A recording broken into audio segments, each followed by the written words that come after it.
Part 1, Chapter 1. Mother died today, or maybe yesterday. I can't be sure. The telegram from the home says, "Your mother passed away, funeral tomorrow, deep sympathy," which does leave the matter doubtful. It could have been yesterday. The home for aged persons is at Marengo, some 50 miles from Algiers. With the 2 o'clock bus, I should get there well before nightfall. Then I can spend the night there, keeping the usual vigil beside the body, and be back here by tomorrow evening. I have fixed up with my employer for 2 days' leave. Obviously, under the circumstances, he couldn't refuse. Still, I had an idea that he looked annoyed, and I said, without thinking, "Sorry, sir, but it's not my fault, you know." Afterwards, it struck me that I needn't have said that. I had no reason to excuse myself. It was up to him to express his sympathy, and so forth. Probably he will do so the day after tomorrow, when he sees me in black. For the present, it's almost as if Mother weren't really dead. The funeral will bring it home to me, put an official seal on it, so to speak. I took the 2 o'clock bus. It was a blazing hot afternoon. I'd lunched, as usual, at Celeste's restaurant. Everyone was most kind, and Celeste said to me, "There's no one like Mother." When I left, they came with me to the door. It was something of a rush, getting away, as, at the last moment, I had to call in at Emmanuel's place to borrow his black tie and mourning band. He lost his uncle a few months ago. I had to run to catch the bus. I suppose it was my hurrying like that, what with the glare off of the road and from the sky, the reek of gasoline and the jolts that made me feel so drowsy. Anyhow, I slept most of the way. When I woke, I was leaning against a soldier. He grinned and asked me if I'd come from a long way off, and I just nodded to cut things short. I was not in a mood for talking. The home is a little over a mile from the village. I went there on foot. I asked to be allowed to see Mother at once, but the doorkeeper told me I must see the warden first. He wasn't free, and I had to wait a bit. The doorkeeper chatted with me while I waited. Then he led me to the office. The warden was a very small man, with grey hair and a Legion of Honor rosette in his buttonhole. He gave me a long look with his watery blue eyes. Then we shook hands, and he held mine for so long that I began to feel embarrassed. After that, he consulted a register on his table and said, "Madame Marceau entered the home 3 years ago. She had no private means and depended entirely on you." I had a feeling he was blaming me for something, and I started to explain, but he cut me short. "There's no need to excuse yourself, my boy. I've looked up the record, and obviously you weren't in a position to see that she was properly cared for. She needed someone to be with her all the time, and young men in jobs like yours don't get too much pay. In any case, she was much happier in the home." I said, "Yes, sir, I'm sure of that." Then he added, "She had good friends here, you know, old folks like herself, and one gets on better with people of one's own generation. You're much too young. You couldn't have been much of a companion to her." That was so. When we had lived together, Mother was always watching me, but we hardly ever talked. During her first few weeks at the home, she used to cry a good deal. But that was only because she hadn't settled down. After a month or two, she'd have cried if she'd have been told to leave the home, because this, too, would have been a wrench. That was why, during the last year, I seldom went to see her. Also, it would have meant losing my Sunday, not to mention the trouble of going to the bus, getting my ticket, and spending 2 hours on the journey each way. The warden went on talking, but I didn't pay much attention. Finally, he said, "Now, I suppose you'd like to see your mother?" I rose without replying, and he led the way to the door. As we were going down the stairs, he explained, "I've had the body moved to our little mortuary, so as not to upset the other old people, you understand. Every time there's a death here, they're in a nervous state for 2 or 3 days, which means, of course, extra work and worry for our staff." We crossed a courtyard where there were a number of old men talking amongst themselves in little groups. They fell silent as we came up with them. Then, behind our backs, the chattering began again. Their voices reminded me of parakeets in a cage, only the sound wasn't quite so shrill. The warden stopped outside the entrance of a small, low building.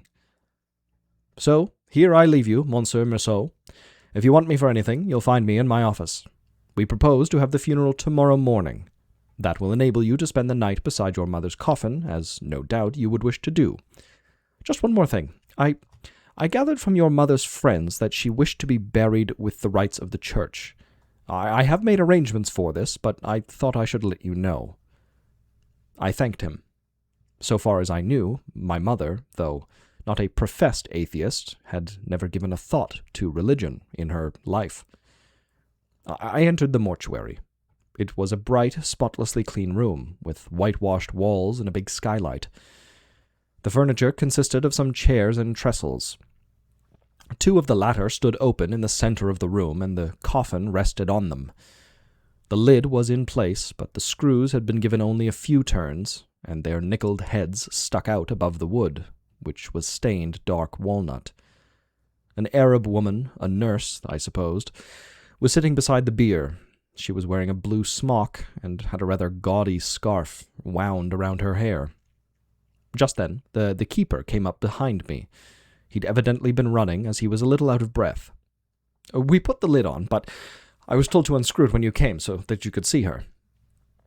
While he was going up to the coffin, I told him not to trouble. "Eh, what's that?" he exclaimed. "You don't want me to—" "No," I said. He put back the screwdriver in his pocket and stared at me. I realized then that I shouldn't have said no, and it made me rather embarrassed. After eyeing me for some moments, he asked, "Why not?" But he didn't sound reproachful. He simply wanted to know.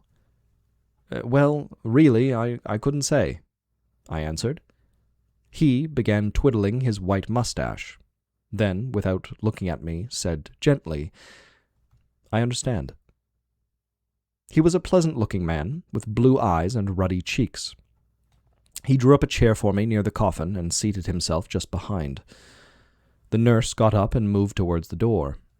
As she was going by, the keeper whispered in my ear, "It's a tumor she has, poor thing." I looked at her more carefully, and I noticed that she had a bandage around her head, just below her eyes. It lay quite flat across the bridge of her nose, and one saw hardly anything of her face except that strip of whiteness. As soon as she had gone, the keeper rose. "Now, I'll leave you to yourself." I don't know whether I made some gesture, but instead of going, he halted behind my chair.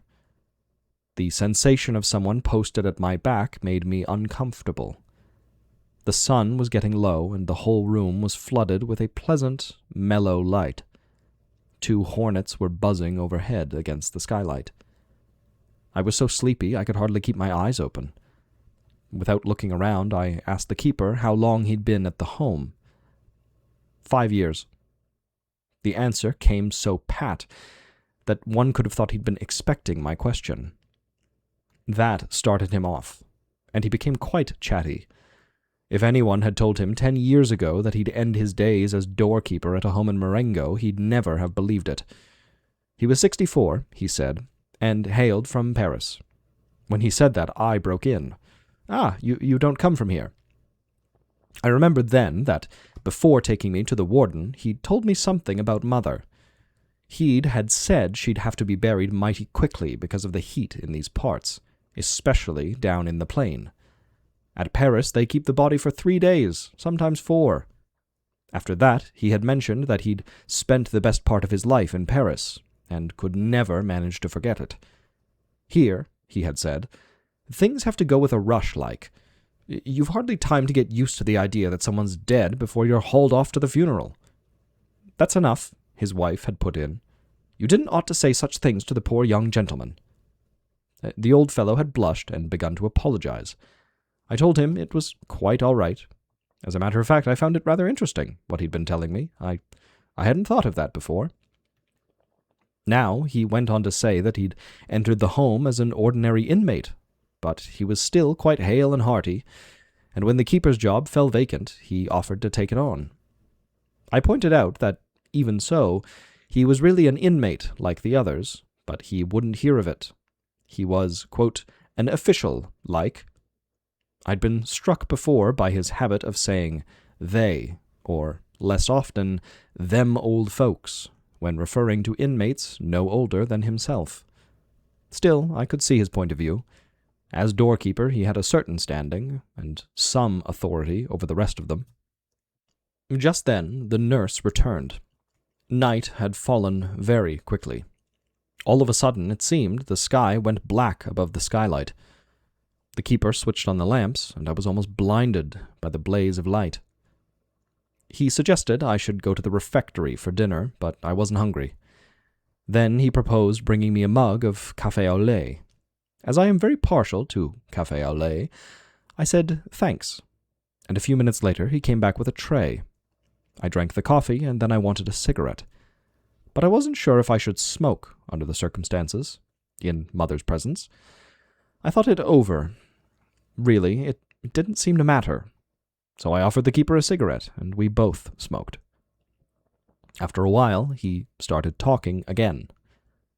You know, your mother's friends will be coming soon to keep vigil with you beside the body. We always have a vigil here when anyone dies. I'd better go and get some chairs and a pot of black coffee. The glare off the white walls was making my eyes smart, and I asked him if he couldn't turn off one of the lamps. Nothing doing, he said. They'd arranged the lights like that. Either one had them all on, or none at all. After that, I didn't pay much more attention to him. He went out, brought some chairs, and set them out around the coffin. On one, he placed a coffee pot and 10 or a dozen cups. Then he sat down facing me on the far side of Mother. The nurse was at the other end of the room with her back to me. I couldn't see what she was doing, but by the way her arms moved, I guessed that she was knitting. I was feeling very comfortable. The coffee had warmed me up, and through the open door came scents of flowers and breaths of cool night air. I think I dozed off for a while. I was wakened by an odd rustling in my ears. After having had my eyes closed, I had a feeling that the light had grown even stronger than before. There wasn't a trace of shadow anywhere, and every object, each curve or angle, seemed to score its outline on one's eyes. The old people, Mother's friends, were coming in. I counted 10 in all, gliding almost soundlessly through the bleak white glare. None of the chairs creaked when they sat down. Never in my life had I seen anyone so clearly as I saw these people. Not a detail of their clothes or features escaped me. And yet I couldn't hear them, and it was hard to believe they really existed. Nearly all of the women wore aprons, and the strings drawn tight around their waists made their big stomachs bulge still more. I'd never yet noticed what big paunches old women usually have. Most of the men, however, were as thin as rakes, and they all carried sticks. What struck me most about their faces was that one couldn't see their eyes, only a dull glow in a sort of nest of wrinkles. On sitting down, they looked at me and wagged their heads awkwardly. Their lips sucked in between their toothless gums. I couldn't decide if they were greeting me and trying to say something, or if it was due to some infirmity of age. I inclined to think that they were greeting me, after their fashion, but it had a queer effect, seeing all of those old fellows grouped around the keeper, solemnly eyeing me and dandling their heads from side to side. For a moment I had an absurd impression that they had come to sit in judgment on me. A few minutes later, one of the women started weeping. She was in the second row, and I couldn't see her face because of another woman in front. At regular intervals, she emitted a little choking sob. One had a feeling she would never stop. The others didn't seem to notice. They sat in silence, slumped in their chairs, staring at the coffin, or at their walking sticks, or any object just in front of them, and never took their eyes off of it. And still the woman sobbed.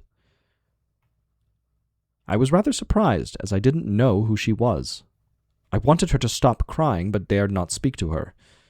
After a while, the keeper bent towards her and whispered in her ear, but she merely shook her head, mumbled something I couldn't catch, and went on sobbing as steadily as before. The keeper got up and moved his chair beside mine. At first he kept silent. Then, without looking at me, he explained. "She was devoted to your mother. She says your mother was her only friend in the world. And now she's all alone." I had nothing to say, and the silence lasted quite a while. Presently, the woman's sighs and sobs became less frequent, and after blowing her nose and snuffling for some minutes, she too fell silent. I'd ceased feeling sleepy, but I was very tired, and my legs were aching badly. And now I realized that the silence of these people was telling on my nerves. The only sound was a rather queer one. It came only now and then, and at first I was puzzled by it. However, after listening attentively, I guessed what it was. The old men were sucking at the insides of their cheeks, and this caused the odd, wheezing noises that had mystified me. They were so much absorbed in their thoughts that they didn't know what they were up to. I even had an impression that the dead body in their midst meant nothing at all to them. But now I suspect that I was mistaken about this. We all drank the coffee, which the keeper handed around. After that, I can't remember much. Somehow the night went by. I can recall only one moment. I had opened my eyes, and I saw the old men sleeping hunched up on their chairs. With one exception.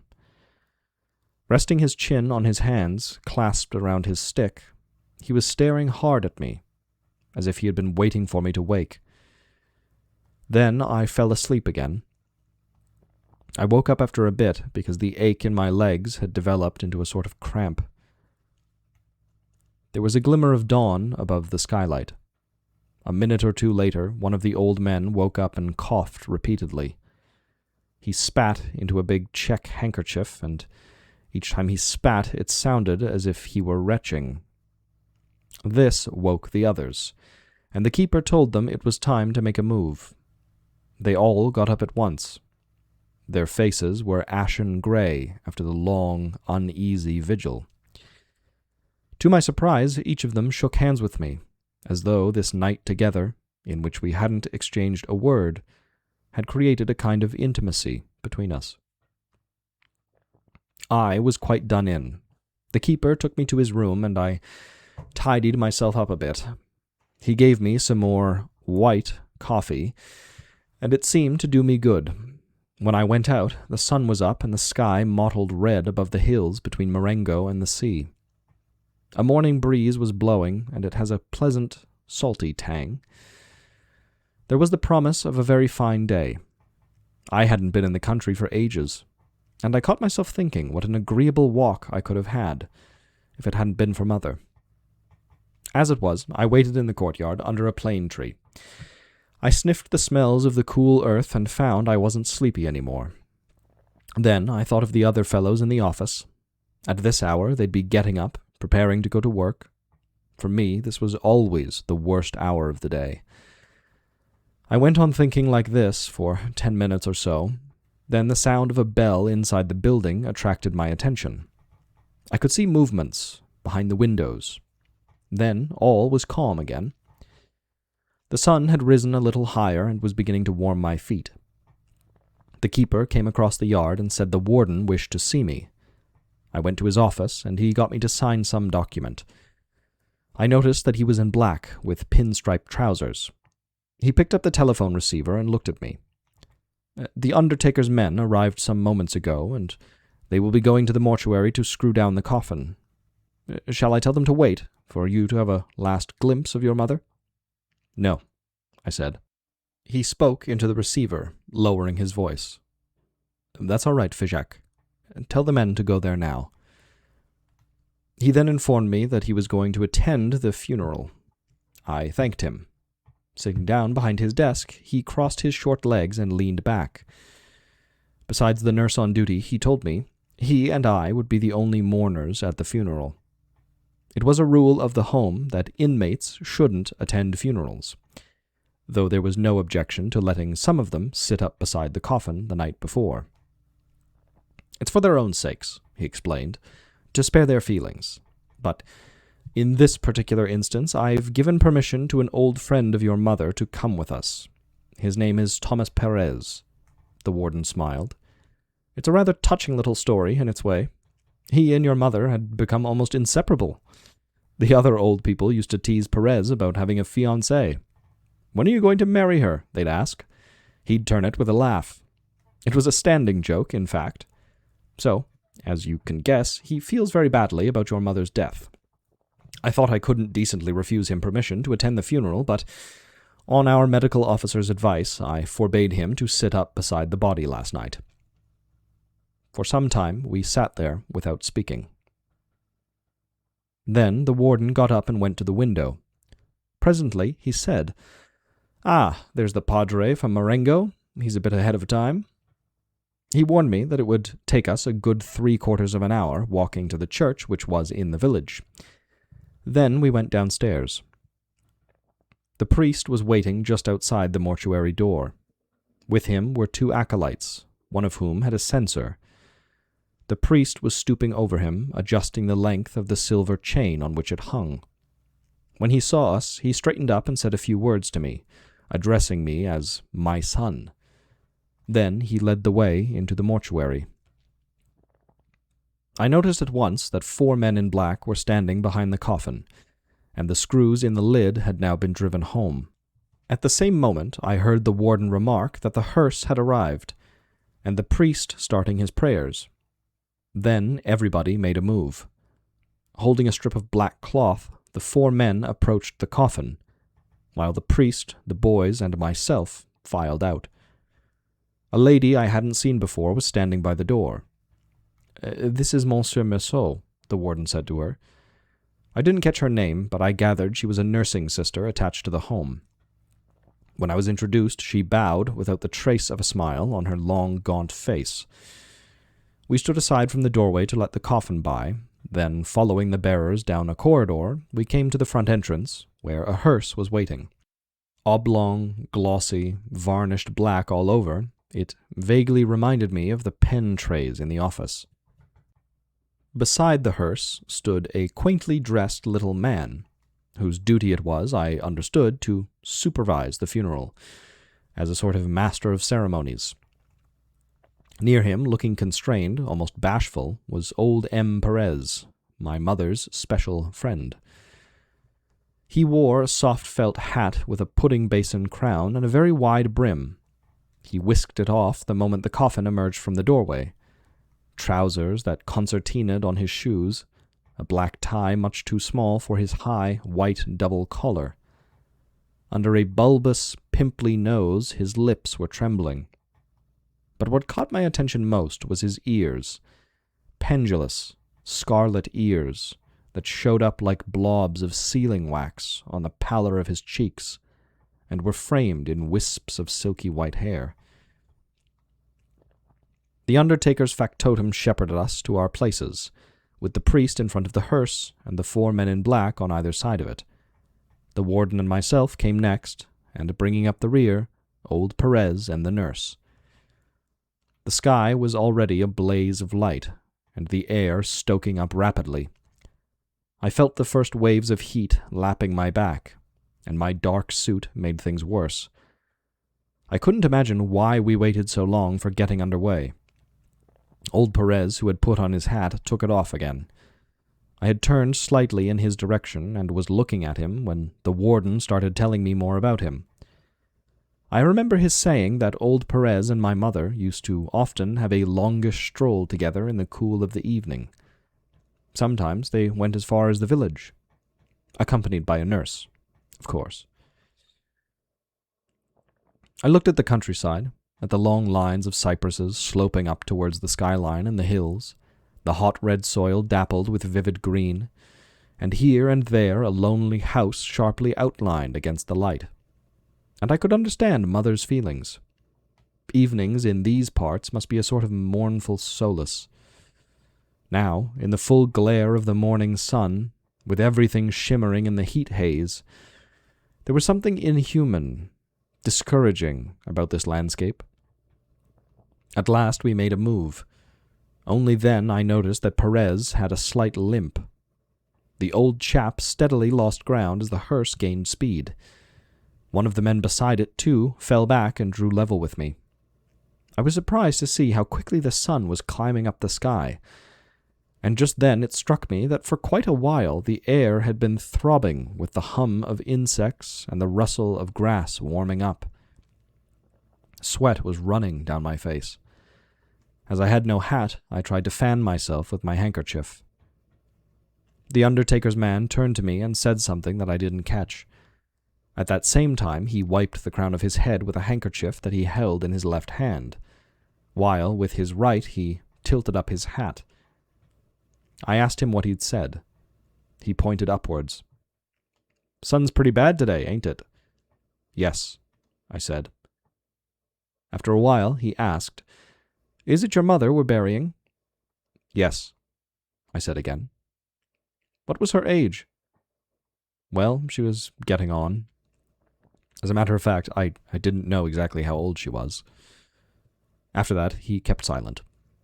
Looking back, I saw Perez limping along some 50 yards behind. He was swinging his big felt hat at arm's length, trying to make the pace. I also had a look at the warden. He was walking with carefully measured steps, economizing every gesture. Beads of perspiration glistened on his forehead, but he didn't wipe them off. I had an impression that our little procession was moving slightly faster. Wherever I looked, I saw the same sun-drenched countryside, and the sky was so dazzling that I dared not raise my eyes.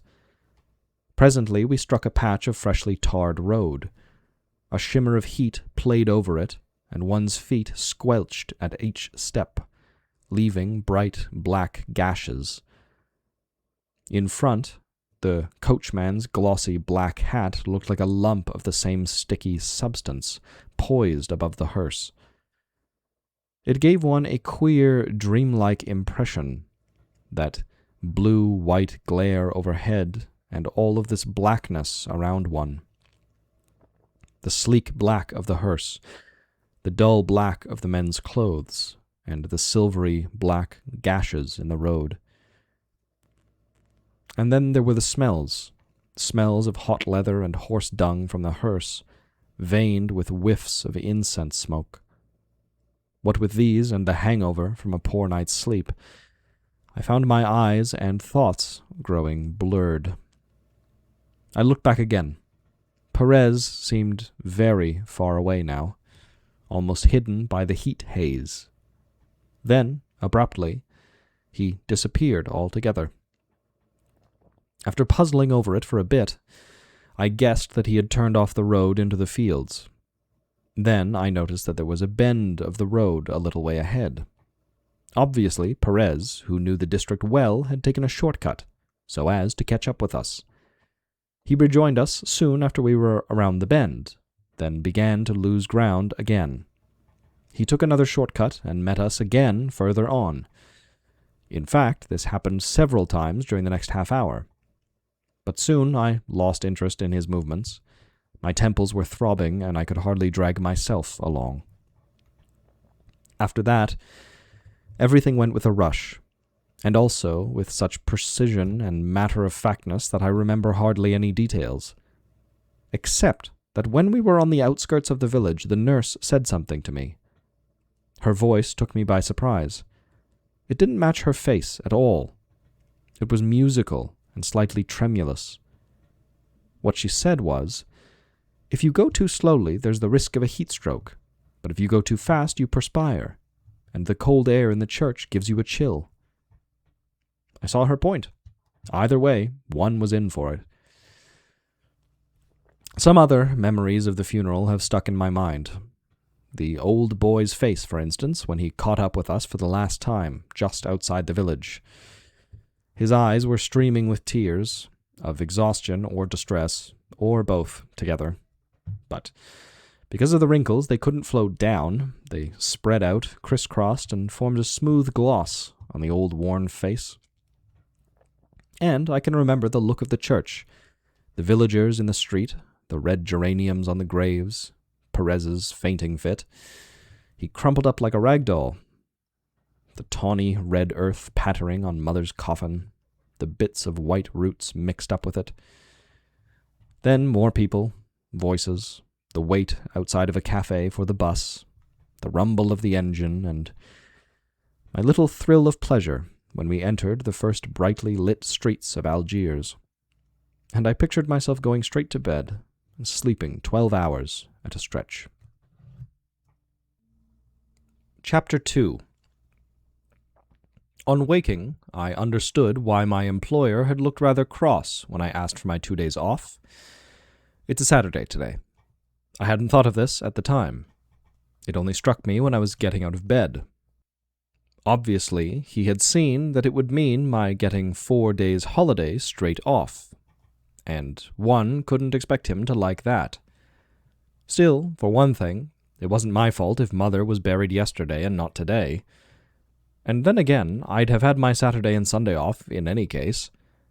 But naturally, this didn't prevent me from seeing my employer's point. Getting up was an effort, as I'd been really exhausted by the previous day's experiences. While shaving, I wondered how to spend the morning, and decided that a swim would do me good. So I caught the streetcar that goes down to the harbor. It was quite like old times. A lot of young people were in the swimming pool, amongst them Marie Cardona, who used to be a typist at the office. I was rather keen on her in those days, and I fancy she liked me too. But she was with us so short a time that nothing came of it. While I was helping her to climb onto a raft, I let my hand stray over her breasts. Then she lay flat on the raft while I trod water. After a moment she turned and looked at me. Her hair was over her eyes and she was laughing. I clambered up onto the raft beside her. The air was pleasantly warm, and half-jokingly I let my head sink back upon her lap. She didn't seem to mind, so I let it stay there. I had the sky full in my eyes, all blue and gold, and I could feel Marie's stomach rising and falling gently under my head. We must have stayed a good half-hour on the raft, both of us half asleep. When the sun got too hot, she dived off, and I followed. I caught up with her, put my arm around her waist, and we swam side by side. She was still laughing. While we were drying ourselves on the edge of the swimming pool, she said, "I'm browner than you." I asked her if she'd come to the movies with me that evening. She laughed again and said yes, if I would take her to the comedy that everybody was talking about, the one with Fernandel in it. When we had dressed, she stared at my black tie and asked if I was in mourning. I explained that my mother had died. "When?" she asked, and I said, "Yesterday." She made no remark, though I thought she shrank away a little. I was just going to explain to her that it wasn't my fault, but I checked myself, and I remembered having said the same thing to my employer and then realizing it sounded rather foolish. Still, foolish or not, somehow one can't help feeling a bit guilty, I suppose. Anyhow, by evening Marie had forgotten all about it. The film was funny in parts, but some of it was downright stupid. She pressed her leg against mine while we were in the picture house, and I was fondling her breast. Towards the end of the show, I kissed her, but rather clumsily. Afterward, she came back with me to my place. When I woke up, Marie had gone. She'd told me her aunt expected her first thing in the morning. I remembered it was a Sunday, and that put me off. I have never cared for Sundays. So I turned my head and lazily sniffed the smell of brine that Marie's head had left on the pillow. I slept until 10. After that, I stayed in bed until noon smoking cigarettes. I decided not to lunch at Celeste's restaurant as I usually did. They'd be sure to pester me with questions, and I dislike being questioned. So I fried some eggs and ate them off the pan. I did without bread, as there wasn't any left, and I couldn't be bothered going down to buy it. After lunch, I felt at loose ends and roamed about the little flat. It suited us well enough when Mother was with me, but now that I was by myself, it was too large, and I'd moved the dining table into my bedroom. That was now the only room that I used. It had all of the furniture I needed: a brass bedstead, a dressing table, some cane chairs whose seats had more or less caved in, a wardrobe with a tarnished mirror. The rest of the flat was never used, so I didn't trouble to look after it. A bit later, for want of anything better to do, I picked up an old newspaper that was lying on the floor and read it. There was an advertisement of Kostchen salts, and I cut it out and pasted it into an album where I kept things that amuse me in the papers. Then I washed my hands, and, as a last resource, went out onto the balcony. My bedroom overlooks the main street of our district.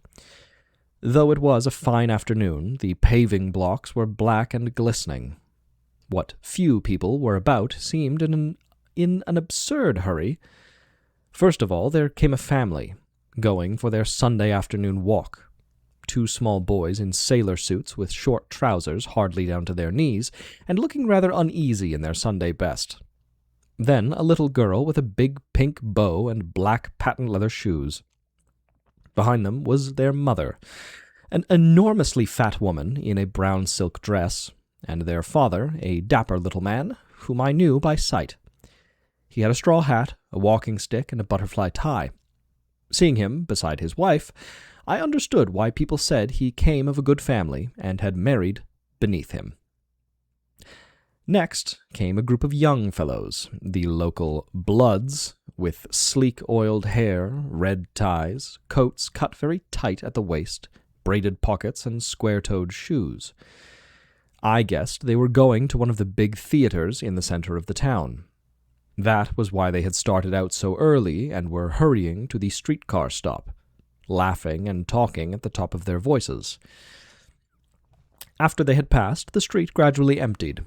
By this time, all of the matinees must have begun. Only a few shopkeepers and cats remained about. Above the sycamores bordering the road, the sky was cloudless, but the light was soft. The tobacconist on the other side of the street brought a chair out onto the pavement in front of his door and sat astride it, resting his arms on the back. The streetcars, which a few minutes before had been crowded, were now almost empty. In the little café Chez Pirot, beside the tobacconist, the waiter was sweeping up the sawdust in the empty restaurant. A typical Sunday afternoon. I turned my chair around and seated myself like the tobacconist, as it was more comfortable that way. After smoking a couple of cigarettes, I went back to the room, got a tablet of chocolate, and returned to the window to eat it. Soon after, the sky clouded over, and I thought a summer storm was coming. However, the clouds gradually lifted. All the same, they had left in the street a sort of threat of rain, which made it darker. I stayed watching the sky for quite a while. At 5, there was a loud clanging of streetcars. They were coming from the stadium in our suburb where there had been a football match. Even the back platforms were crowded and people were standing on the steps. Then another streetcar brought back the teams.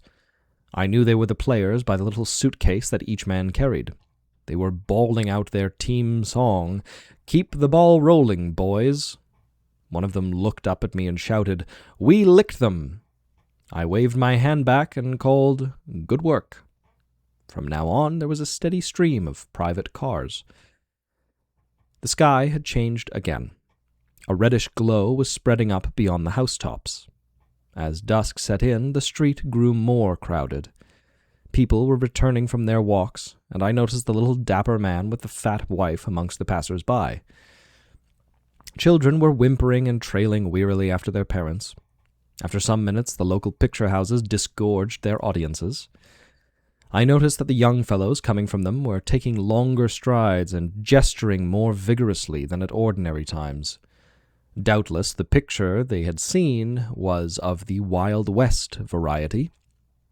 Those who had been to the picture houses in the middle of the town came a little later and looked more sedate, though a few were still laughing. On the whole, however, they seemed languid and exhausted. Some of them remained loitering in the street under my window. A group of girls came by, walking arm in arm. The young men under my window swerved so as to brush against them and shouted humorous remarks, which made the girls turn their heads and giggle. I recognized them as girls from my part of the town, and 2 or 3 of them, who I knew, looked up and waved to me. Just then the street lamps came on, all together, and they made the stars that were beginning to glimmer in the night sky paler still. I felt my eyes getting tired, what with the lights and all of the movement I'd been watching in the street. There were little pools of brightness under the lamps, and now and then a streetcar passed, lighting up a girl's hair, or a smile, or a silver bangle. Soon after this, as the streetcars became fewer and the sky showed velvety black above the trees and the lamps, the street grew emptier, almost imperceptibly, until a time came when there was nobody to be seen, and a cat, the first of the evening, crossed, unhurrying, the deserted street. It struck me that I had better see about some dinner. I had been leaning so long on the back of my chair, looking down, that my neck hurt when I straightened myself up. I went down, bought some bread and spaghetti, did my cooking, and ate my meal standing. I had intended to smoke another cigarette at my window, but the night had turned rather chilly, and I decided against it.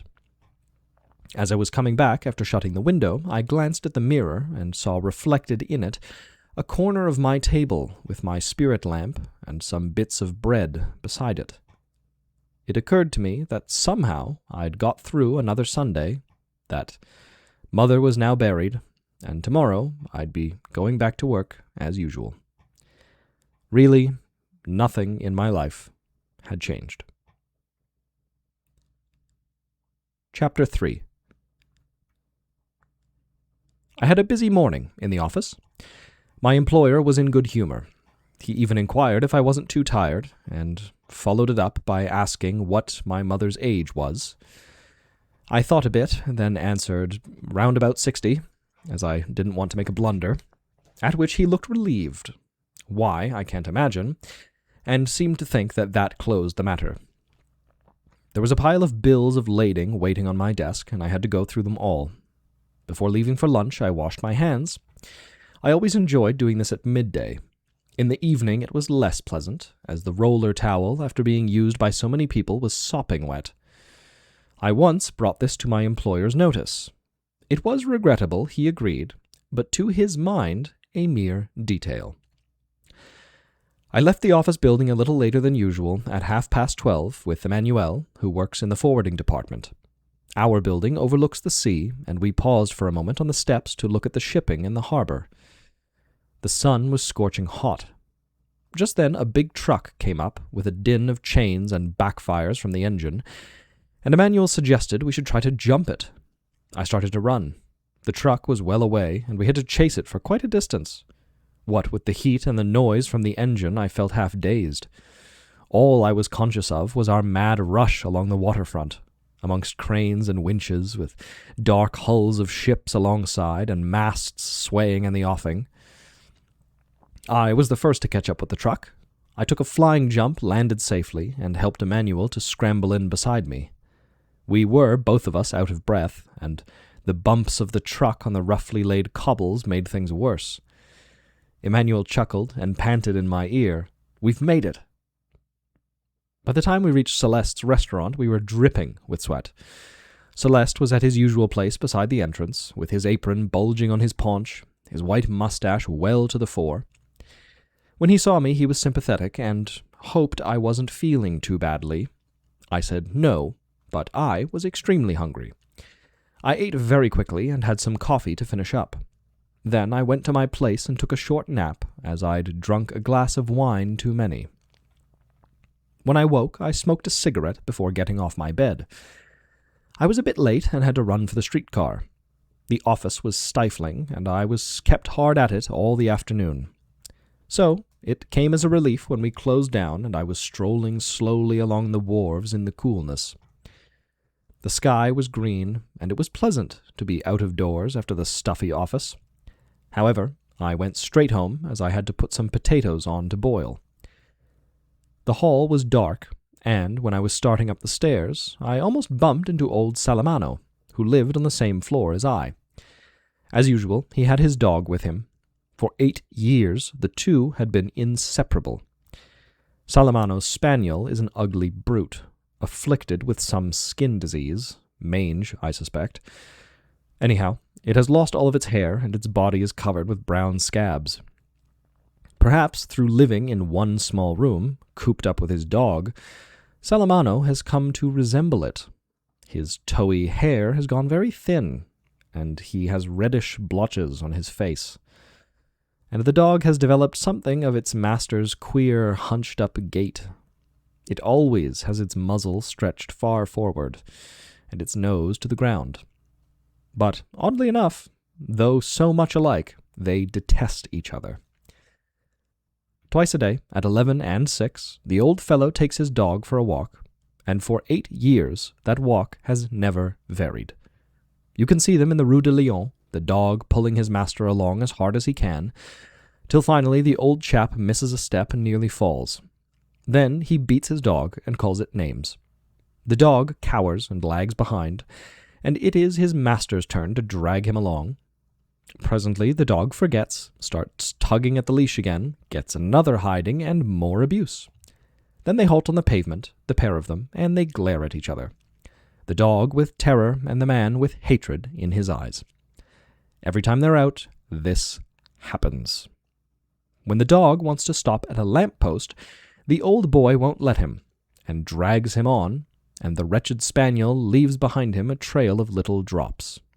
But if he does it in the room, it means another hiding. It's been going on like this for 8 years, and Celeste always says it's a crying shame and something should be done about it. But really, one can't be sure. When I met him in the hall, Salamano was bawling at his dog, calling him a bastard, a lousy mongrel, and so forth, and the dog was whining. I said good evening, but the old fellow took no notice and went on cursing.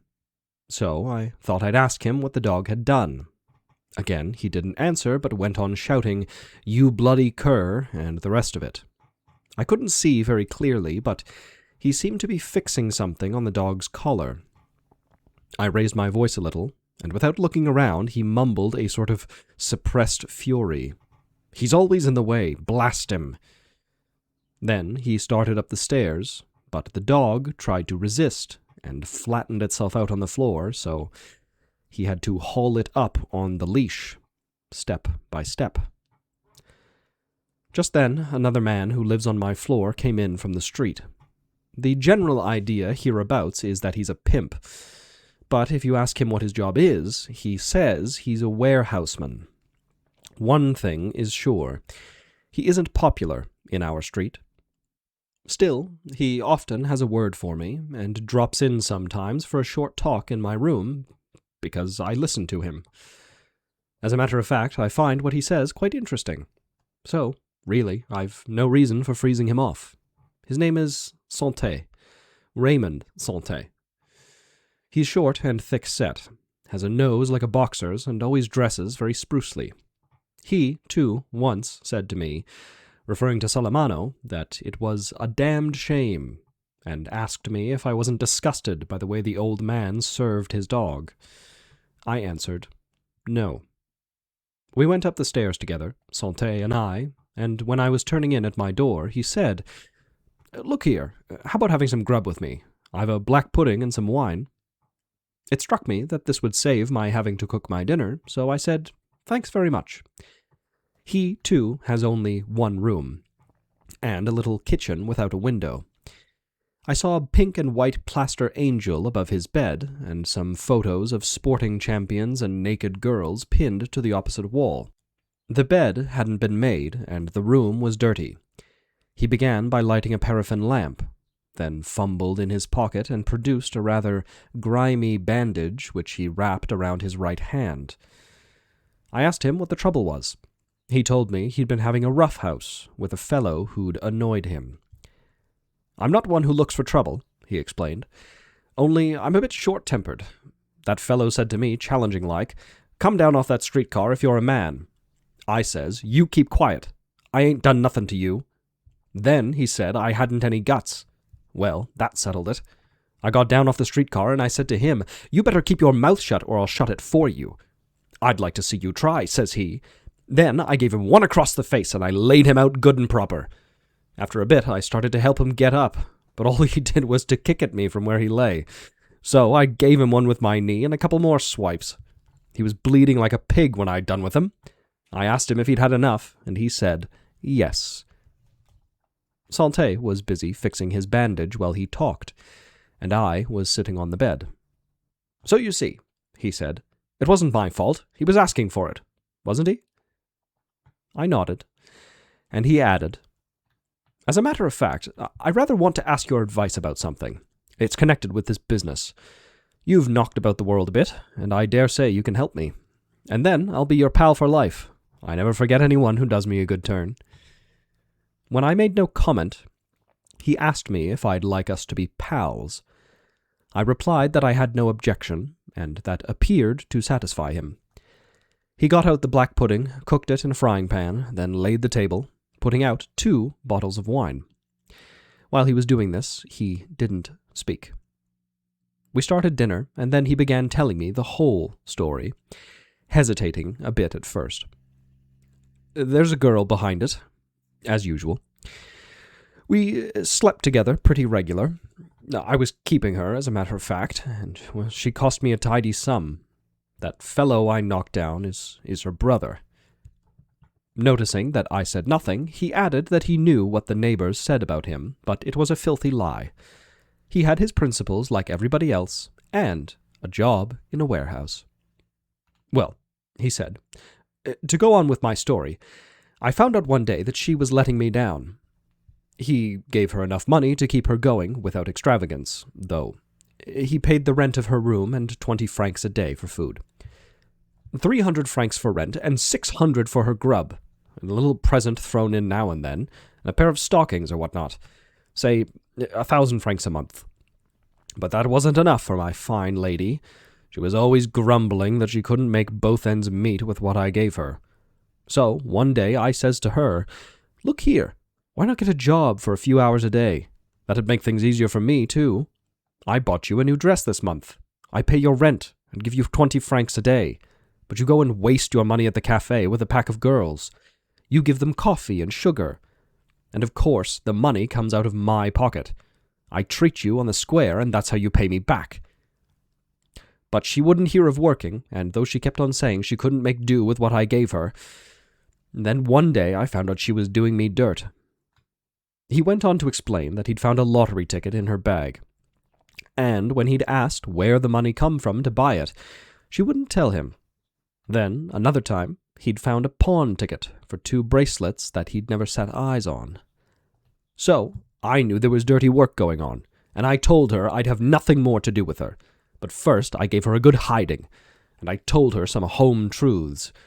I said that there was only one thing interested her, and that was getting into bed with men whenever she'd the chance.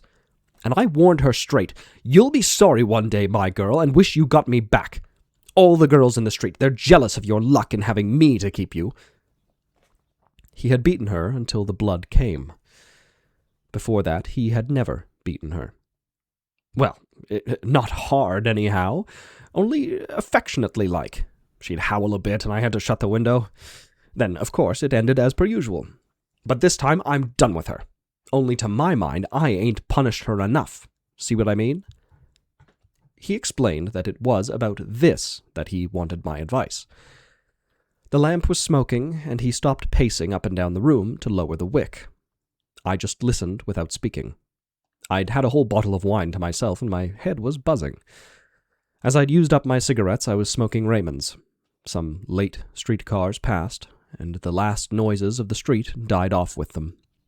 Raymond went on talking. What bored him was that he had, quote, a sort of lech on her, as he called it, but he was quite determined to teach her a lesson. His first idea, he said, had been to take her to a hotel and then call in the special police. He'd persuade them to put her on the register as a common prostitute, and that would make her wild. Then he'd looked up some friends of his in the underworld, fellows who kept tarts for what they could make out of them, but they had practically nothing to suggest. Still, as he pointed out, that sort of thing should have been right up their street. What's the good of being in that line if you don't know how to treat a girl who's let you down? When he told them that, they suggested he should brand her. But that wasn't what he wanted either. It would need a lot of thinking out. But first, he'd like to ask me something. Before he asked it, though, he'd like to have my opinion of the story he'd been telling, in a general way. I said I hadn't any, but I'd found it interesting. Did I think she really had done him dirt? I had to admit that it looked like that. Then he asked me if I didn't think she should be punished, and what I would do if I were in his shoes. I told him one could never be quite sure how to act in such cases, but I quite understood his wanting her to suffer for it. I drank some more wine, while Raymond lit another cigarette and began explaining what he proposed to do. He wanted to write her a letter. A real stinker. That'll get her on the raw. And at the same time, make her repent of what she'd done. Then, when she came back, he'd go to bed with her, and just when she was properly primed up, he'd spit in her face and throw her out of the room. I agreed it wasn't a bad plan. It would punish her, all right. But Raymond told me he didn't feel up to writing the kind of letter that was needed, and that was where I could help. When I didn't say anything, he asked me if I'd mind doing it right away, and I said no. I'd have a shot at it. He drank off a glass of wine and stood up. Then he pushed aside the plates and the bit of cold pudding that was left to make room on the table. After carefully wiping the oilcloth, he got a sheet of squared paper from the drawer of his bedside table. After that, an envelope, a small red wooden pen holder, and a square ink pot with purple ink in it. The moment that he mentioned the girl's name, I knew that she was a Moor. I wrote the letter. I didn't take much trouble over it, but I wanted to satisfy Raymond, as I'd no reason not to satisfy him. Then I read out what I'd written.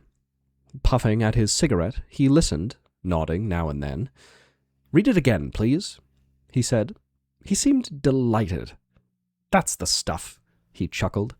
"I could tell you was a brainy sort, old boy, and you know what's what." At first, I hardly noticed that old boy.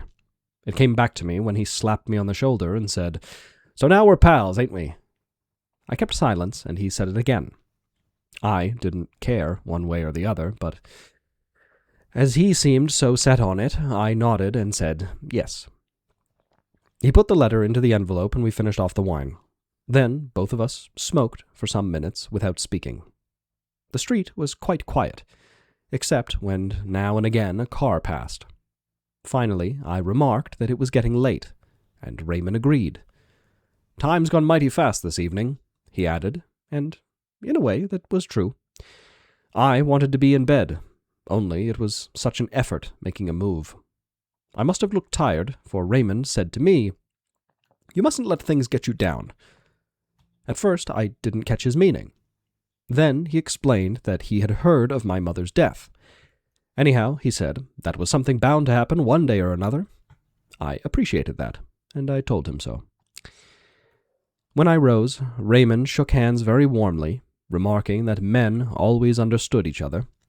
After closing the door behind me, I lingered for some moments on the landing. The whole building was as quiet as the grave, a dank, dark smell rising from the well-hole of the stairs. I could hear nothing but the blood throbbing in my ears, and for a while I stood still, listening to it. Then the dog began to moan in old Salamano's room, and through the sleep-bound house the little plaintive sound rose slowly, like a flower growing out of the silence and the darkness. Chapter 4. I had a busy time in the office throughout the week. Raymond dropped in once to tell me he'd sent off the letter. I went to the pictures twice with Emmanuel, who doesn't always understand what's happening on the screen and asks me to explain it. Yesterday was Saturday, and Marie came, as we'd arranged. She had a very pretty dress, with red and white stripes and leather sandals, and I couldn't take my eyes off her. One could see the outline of her firm little breasts, and her sun-tanned face was like a velvety brown flower. We took the bus and went to a beach I know, some miles out of Algiers. It's just a strip of sand between two rocky spurs with a line of rushes at the back along the tide line. At 4 o'clock the sun wasn't too hot, but the water was pleasantly tepid, and small, languid ripples were creeping up the sand. Marie taught me a new game.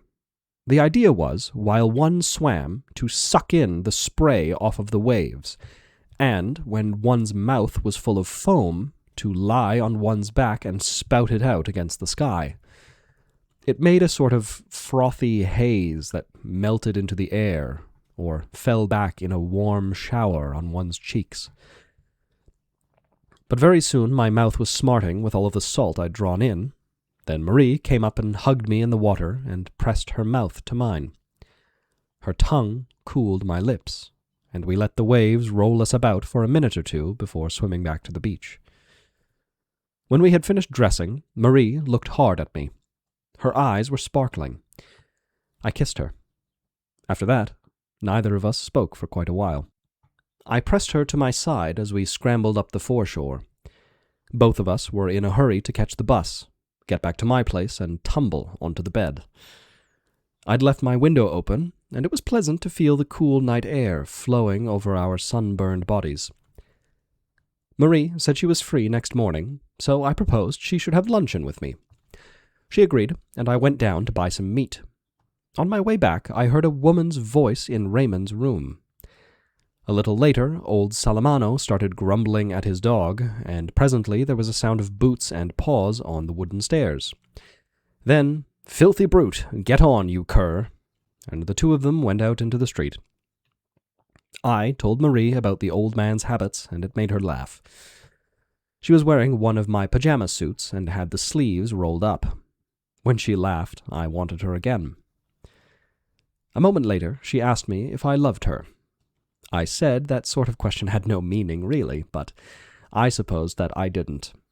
She looked sad for a bit, but when we were getting our lunch ready, she brightened up and started laughing.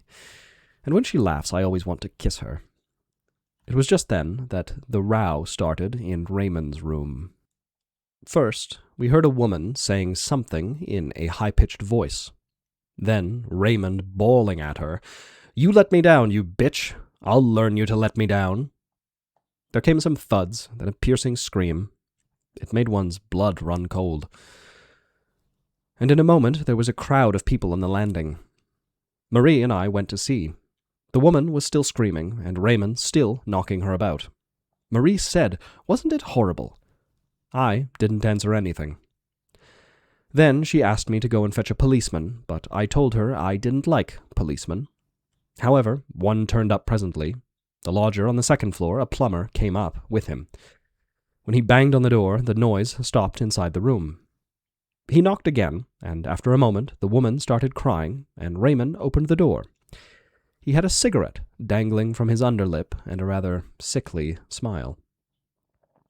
"Your name?" Raymond gave his name. "Take that cigarette out of your mouth when you're talking to me," the policeman said gruffly. Raymond hesitated, glanced at me, and kept the cigarette in his mouth. The policeman promptly swung his arm and gave him a good hard smack on the left cheek. The cigarette shot from his lips and dropped a yard away. Raymond made a wry face, but said nothing for a moment. Then, in a humble tone, he asked if he mightn't pick up his cigarette. The officer said yes, and added, "But don't you forget next time that we don't stand for any nonsense, not from guys like you." Meanwhile, the girl went on sobbing and repeating, "He hit me, the coward, he's a pimp." "Excuse me, officer," Raymond put in, But is that in order, calling a man a pimp in the presence of witnesses?" The policeman told him to shut his trap. Raymond then turned to the girl. "Don't you worry, my pet. We'll meet again." "That's enough," the policeman said, and told the girl to go away. Raymond was to stay in his room until summoned to the police station. "You ought to be ashamed of yourself," the policeman added, "getting so tight you can't stand steady. Why, you're shaking all over." "I'm not tight," Raymond explained. "Only when I see you standing there and looking at me, I can't help trembling. It's only natural." Then he closed his door, and we all went away. Marie and I finished getting our lunch ready, but she hadn't any appetite, and I ate nearly all of it. She left at 1, and then I had a nap. Towards 3, there was a knock at my door, and Raymond came in. He sat down on the edge of my bed, and for a minute or two said nothing. I asked him how it had gone off. He said it had all gone quite smoothly at first, as per program. Only then she'd slapped his face, and he'd seen red and started thrashing her. As for what happened after that, he needn't tell me, as I was there. "Well," I said, "you taught her a lesson all right, and that's what you wanted, isn't it?" He agreed, and pointed out that whatever the police did, that wouldn't change the fact that she'd had her punishment. As for the police, he knew exactly how to handle them. But he'd like to know if I'd expected him to return the blow when the policeman hit him. I told him I hadn't expected anything whatsoever, and anyhow I had no use for the police. Raymond seemed pleased, and asked if I'd like to come out for a stroll with him. I got up from the bed and started brushing my hair. Then Raymond said that what he really wanted was for me to act as his witness. I told him I had no objection, only I didn't know what he expected me to say. "It's quite simple," he replied. "You've only got to tell them that the girl had let me down." So I agreed to be his witness. We went out together, and Raymond stood me a brandy in a cafe. Then we had a game of billiards. It was a close game, and I lost by only a few points. After that, he proposed going to a brothel, but I refused. I didn't feel like it. As we were walking slowly back, he told me how pleased he was at having paid out his mistress so satisfactorily. He made himself extremely amiable to me, and I quite enjoyed our walk. When we were nearly home, I saw old Salamano on the doorstep. He seemed very excited. I noticed that his dog wasn't with him. He was turning like a teetotum, looking in all directions, and sometimes peering into the darkness of the hall with his little bloodshot eyes. Then he'd mutter something to himself and start gazing up and down the street again. Raymond asked him what was wrong, but he didn't answer at once. Then I heard him grunt, "That bastard, the filthy cur." When I asked him where his dog was, he scowled at me and snapped out, "Gone!" A moment later, all of a sudden, he launched into it. "I'd taken him to the parade ground as usual. There was a fair on, and you could hardly move for the crowd. I stopped at one of the booths to look at the handcuffed king. When I turned to go, the dog was gone. I'd been meaning to get a smaller collar, but I never thought the brute could slip it and get away like that." Raymond assured him the dog would find its way home, and told him stories of dogs that had traveled miles and miles to get back to their masters. But this seemed to make the old fellow even more worried than before. "Don't you understand? They'll do away with him. The police, I mean. It's not likely anyone will take him in and look after him. With all those scabs, he puts everybody off." I told him that there was a pound at the police station, where stray dogs are taken. His dog was certain to be there, and he could get it back on payment of a small charge. He asked me how much the charge was, but there I couldn't help him. Then he flew into a rage again. "Is it likely I'd give money for a mutt like that? No damned fear. They can kill him for all I care." And he went on, calling his dog the usual names. Raymond gave a laugh and turned into the hall.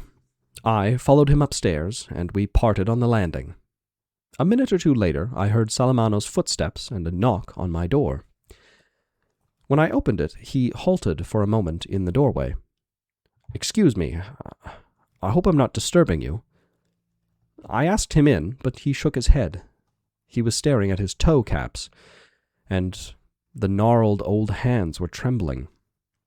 Without meeting my eyes, he started talking. "They won't really take him from me, will they, Monsieur Meursault? Surely they wouldn't do a thing like that. If they do, I don't know what will become of me." I told him that, so far as I knew, they kept stray dogs in the pound for 3 days, waiting for their owners to call for them. After that, they disposed of the dogs as they thought fit. He stared at me in silence for a moment, and then said, "Good evening." After that, I heard him pacing up and down his room for quite a while. Then his bed creaked. Through the wall there came to me a little wheezing sound, and I guessed that he was weeping. For some reason, I don't know what, I began thinking of Mother. But I had to get up early next day, so as I wasn't feeling hungry, I did without supper and went straight to bed. Chapter 5. Raymond rang me up at the office. He said that a friend of his, to whom he'd spoken about me, invited me to spend next Sunday at his little seaside bungalow just outside Algiers. I'd told him I'd have been delighted, only I had promised to spend Sunday with a girl. Raymond promptly replied that she could come too. In fact, his friend's wife would be very pleased not to be the only woman in a party of men. I would have liked to hang up at once, as my employer doesn't approve of my using the office phone for private calls. But Raymond asked me to hold on. He had something else to tell me, and that was why he had rung me up, though he could have waited until the evening to pass on the invitation. "It's like this," he said. "I've been shadowed all the morning by some Arabs. One of them's the brother of that girl I had the row with. If you see him hanging around the house when you come back, pass me the word." I promised to do so. Just then, my employer sent for me. For a moment I felt uneasy. As I expected, he was going to tell me to stick to my work and not waste time chattering with friends over the phone. However, it was nothing of the kind. He wanted to discuss a project he had in view, though so far he'd come up with no decision. It was to open a branch at Paris, so as to be able to deal with the big companies on the spot, without postal delays, and he wanted to know if I would like a post there. "You're a young man," he said, "and I'm pretty sure you'd enjoy living in Paris. And, of course, you could travel about France for some months in the year."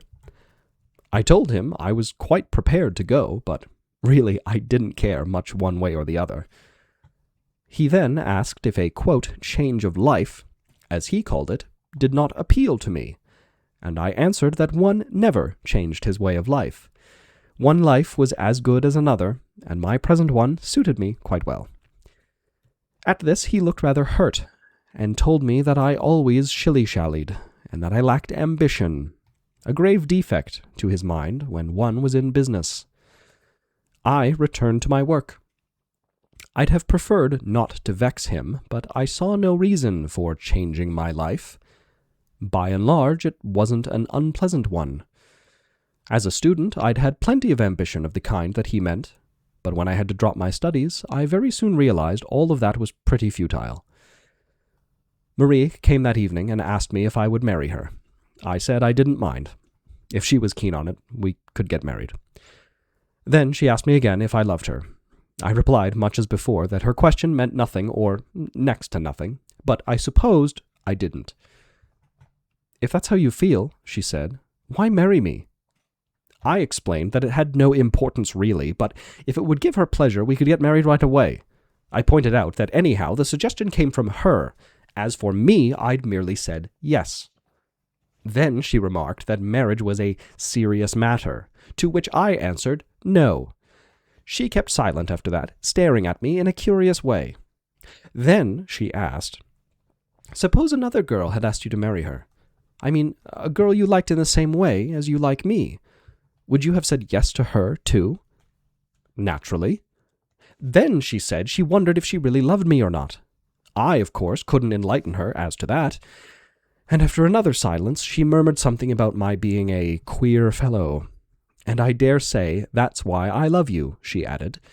"But maybe that's why one day I'll come to hate you."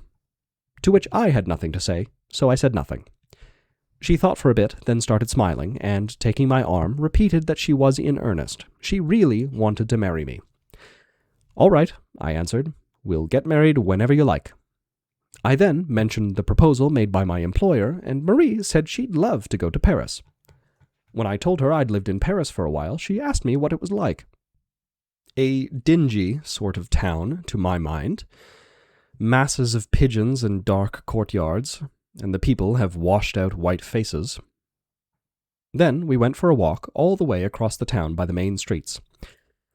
The women were good lookers, and I asked Marie if she too noticed this.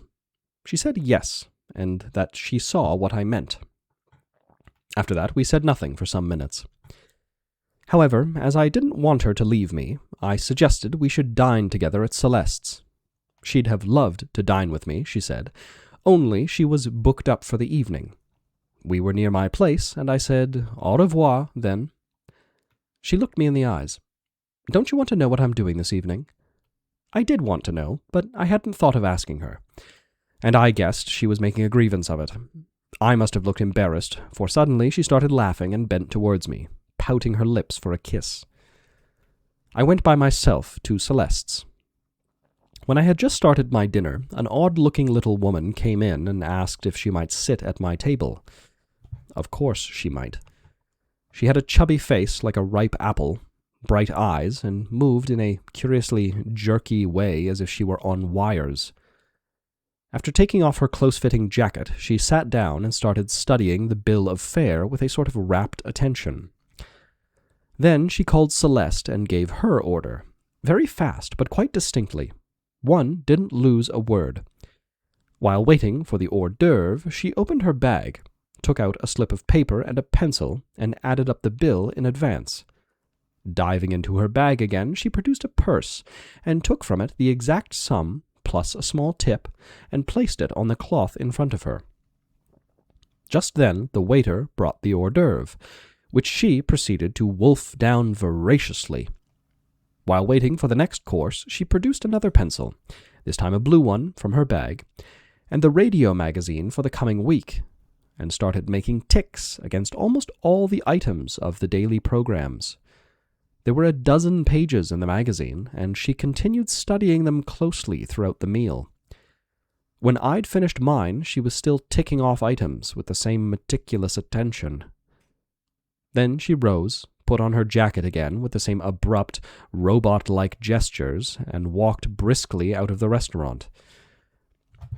Having nothing better to do, I followed her for a short distance. Keeping on the curve of the pavement, she walked straight ahead, never swerving or looking back, and it was extraordinary how fast she covered the ground, considering her smallness. In fact, the pace was too much for me, and I soon lost sight of her and turned back homeward. For a moment, the little robot, as I thought of her, had much impressed me, but I soon forgot about her. As I was turning in at my door, I ran into old Salamano.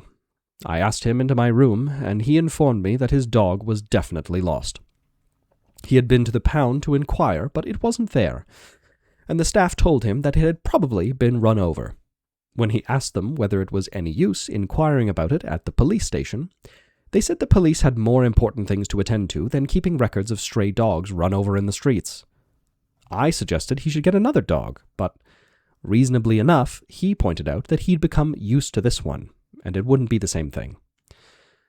I was seated on my bed with my legs up, and Salamano on a chair beside the table facing me, his hands spread on his knees. He had kept on his battered felt hat and was mumbling away behind his draggled yellowish mustache. I found him rather boring, but I had nothing to do and didn't feel sleepy. So, to keep the conversation going, I asked some questions about his dog, how long he had had it, and so forth. He told me he had got it soon after his wife's death. He'd married rather late in life. When a young man, he wanted to go onto the stage. During his military service, he'd often played in the regimental theatricals and acted rather well, so everybody said.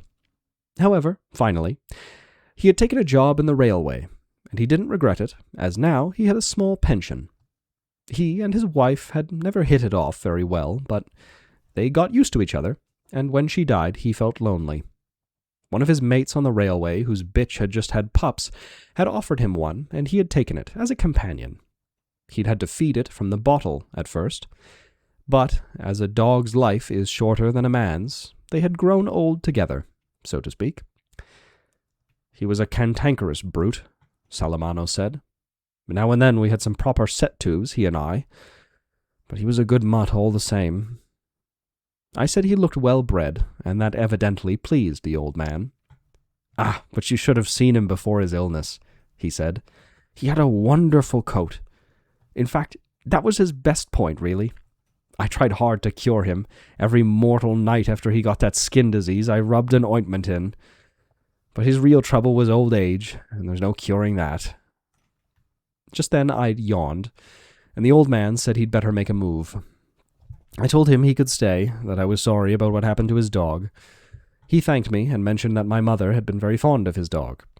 He referred to her as your poor mother, and was afraid I must be feeling her death terribly. When I said nothing, he added hastily and with a rather embarrassed air that some of the people in the street said nasty things about me because I'd sent my mother to the home. But he, of course, knew better. He knew how devoted to my mother I had always been. I answered, why I still don't know, that it surprised me to learn I'd produced such a bad impression. As I couldn't afford to keep her here, it seemed the obvious thing to do, to send her to a home. In any case, I added, for years she'd never had a word to say to me, and I could see she was moping with no one to talk to. Yes, he said, and at a home one makes friends anyhow. He got up, saying it was high time for him to be in bed, and added that life was going to be a bit of a problem for him under the new conditions. For the first time since I'd known him, he held out his hand to me, rather shyly, I thought, and I could feel the scales on his skin. Just as he was going out of the door, he turned and, smiling a little, said, "Let's hope the dogs won't bark again tonight. I always think it's mine I hear." Chapter 6. It was an effort waking up that Sunday morning. Marie had to jog my shoulders and shout my name. As we wanted to get into the water early, we didn't trouble about breakfast. My head was aching slightly, and my first cigarette had a bitter taste. Marie told me I looked like a mourner at a funeral, and I certainly did feel very limp. She was wearing a white dress and had her hair loose. I told her she looked quite ravishing in that, and she laughed happily. On our way out, we banged on Raymond's door, and he shouted that he'd be with us in a jiffy. We went down to the street, and because of my being rather under the weather, and our having kept the blind down in my room, the glare of the morning sun hit me in the eyes like a clenched fist. Marie, however, was almost dancing with delight, and kept repeating, "What a heavenly day!" After a few minutes I was feeling better, and I noticed that I was hungry. I mentioned this to Marie, but she paid no attention. She was carrying an oilcloth bag in which she had stowed our bathing kit and a towel. Presently we heard Raymond shutting his door. He was wearing blue trousers, a short-sleeved white shirt, and a straw hat. I noticed that his forearms were rather hairy, but the skin was very white beneath. The straw hat made Marie giggle. Personally, I was rather put off by his get-up. He seemed in high spirits and was whistling as he came down the stairs. He greeted me with, "Hello, old boy," and addressed Marie as Mademoiselle.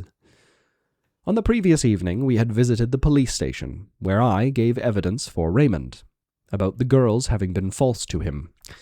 So they let him off with a warning, and they didn't check my statement. After some talk on the doorstep, we decided to take the bus.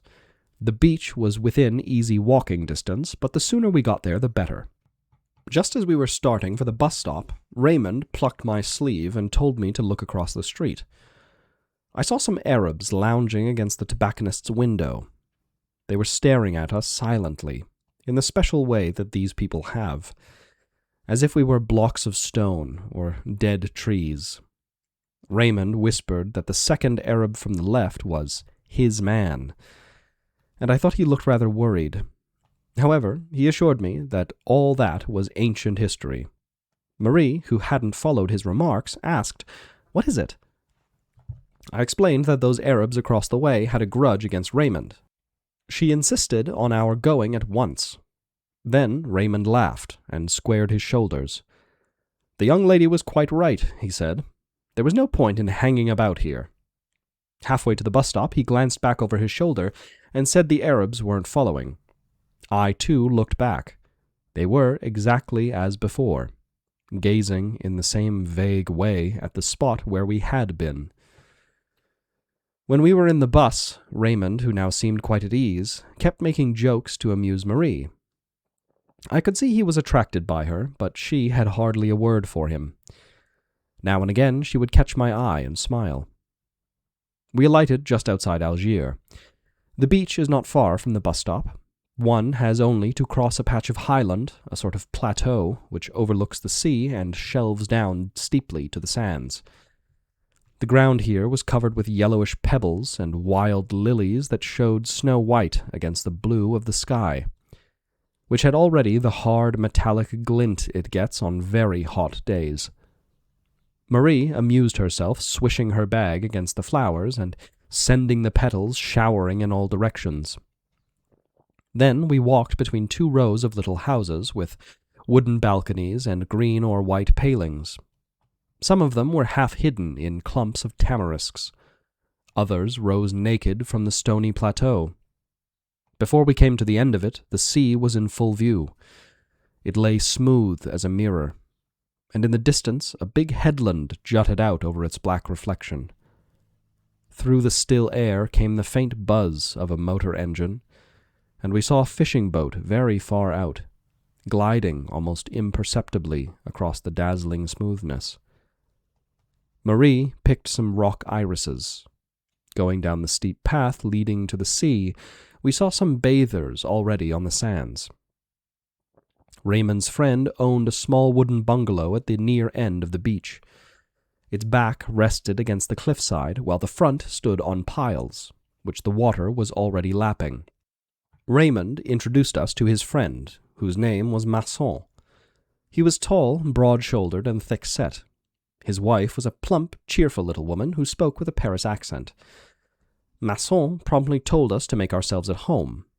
He had gone out fishing, he said, first thing in the morning, and there would be fried fish for lunch. I congratulated him on his little bungalow, and he said he always spent his weekends and holidays here. With the missus, needless to say, he added.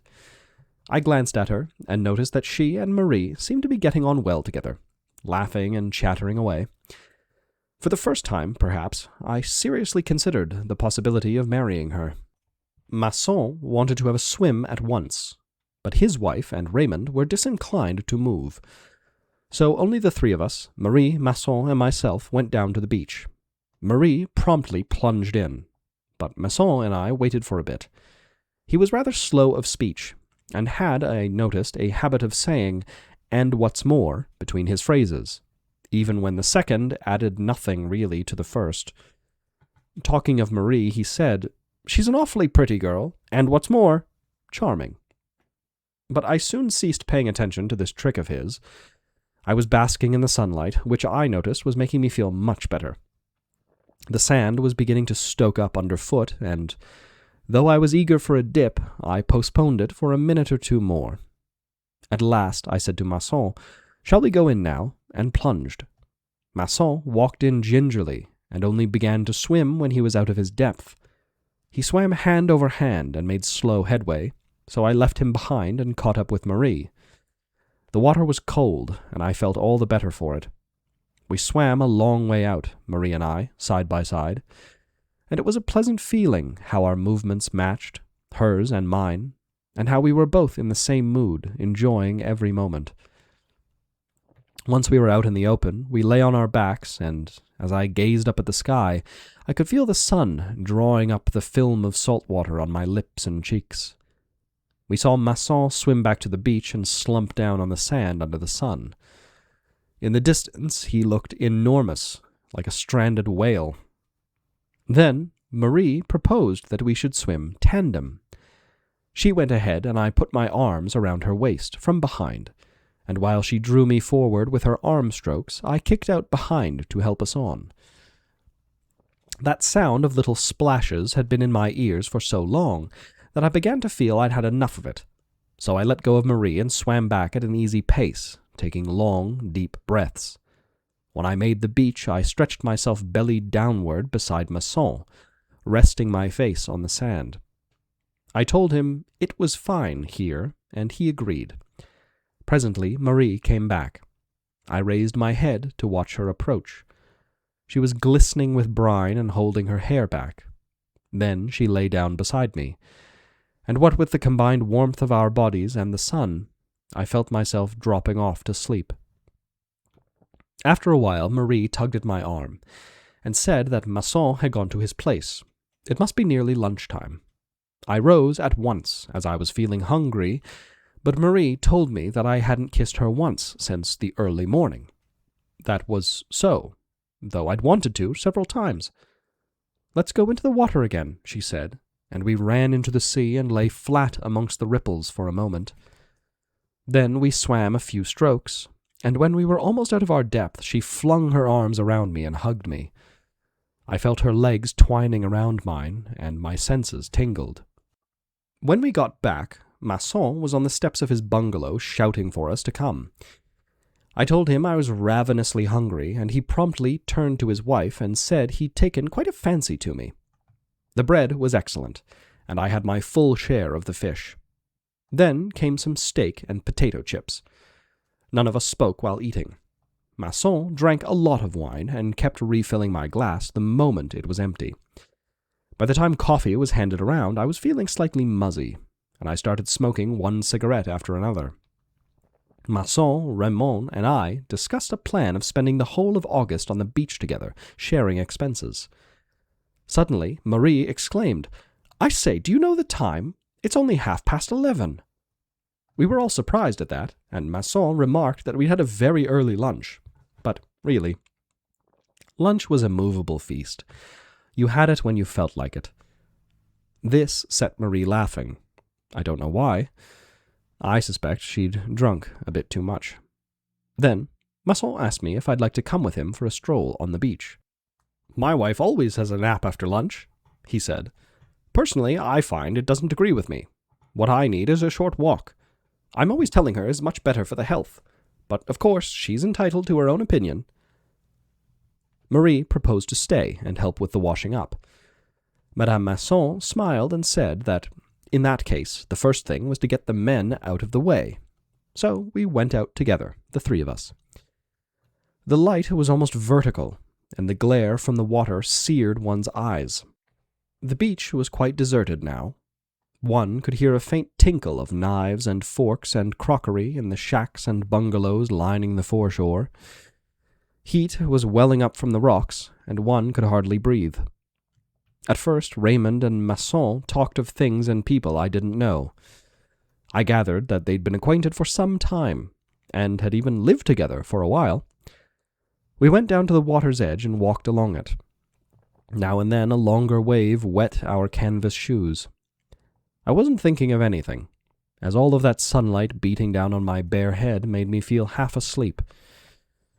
Just then, Raymond said something to Masson that I didn't quite catch, but at the same moment I noticed two Arabs in blue dungarees a long way down the beach, coming in our direction. I gave Raymond a look, and he nodded, saying, "That's him." We walked steadily on. Masson wondered how they'd managed to track us here. My impression was that they had seen us taking the bus, and noticed Marie's oilcloth bathing bag, but I didn't say anything. Though the Arabs walked quite slowly, they were much nearer already. We didn't change our pace, but Raymond said, "Listen up. If there's a roughhouse, you, Masson, take on the second one. I'll tackle the fellow who's after me. And you, Merceau, stand by to help if another one comes up. Lay him out." I said right, and Masson put his hands in his pockets. The sand was as hot as fire, and I could have sworn it was glowing red. The distance between us and the Arabs was steadily decreasing. When we were only a few steps away, the Arabs halted. Masson and I slowed down, while Raymond went straight up to his man. I couldn't hear what he said, but I saw the native lowering his head, as if to butt him in the chest. Raymond lashed out promptly and shouted to Masson to come. Masson went up to the man he had been marking and struck him twice with all of his might. The fellow fell flat into the water and stayed there some seconds, with bubbles coming up to the surface around his head. Meanwhile, Raymond had been slogging the other man, whose face was streaming with blood. He glanced at me over his shoulder and shouted, "Just you watch! I ain't finished with him yet!" "Look out!" I cried. "He's got a knife!" I spoke too late. The man had gashed Raymond's arm and his mouth as well. Masson sprang forward. The other Arab got up from the water and placed himself behind the fellow with the knife. We didn't dare to move. The two natives backed away slowly, keeping us at bay with the knife and never taking their eyes off of us. When they were at a safe distance, they swung round and took to their heels. We stood stock still, with the sunlight beating down on us. Blood was dripping from Raymond's wounded arm, which he was squeezing hard above the elbow. Masson remarked that there was a doctor who always spent his Sundays here, and Raymond said, "Good, let's go to him at once." He could hardly get the words out, as the blood from his other wound made bubbles in his mouth. We each gave him an arm and helped him back to the bungalow. Once we were there, he told us the wounds weren't so very deep and he could walk to where the doctor was. Marie had gone quite pale, and Madame Masson was in tears. Masson and Raymond went off to the doctor's, while I was left behind at the bungalow to explain matters to the women.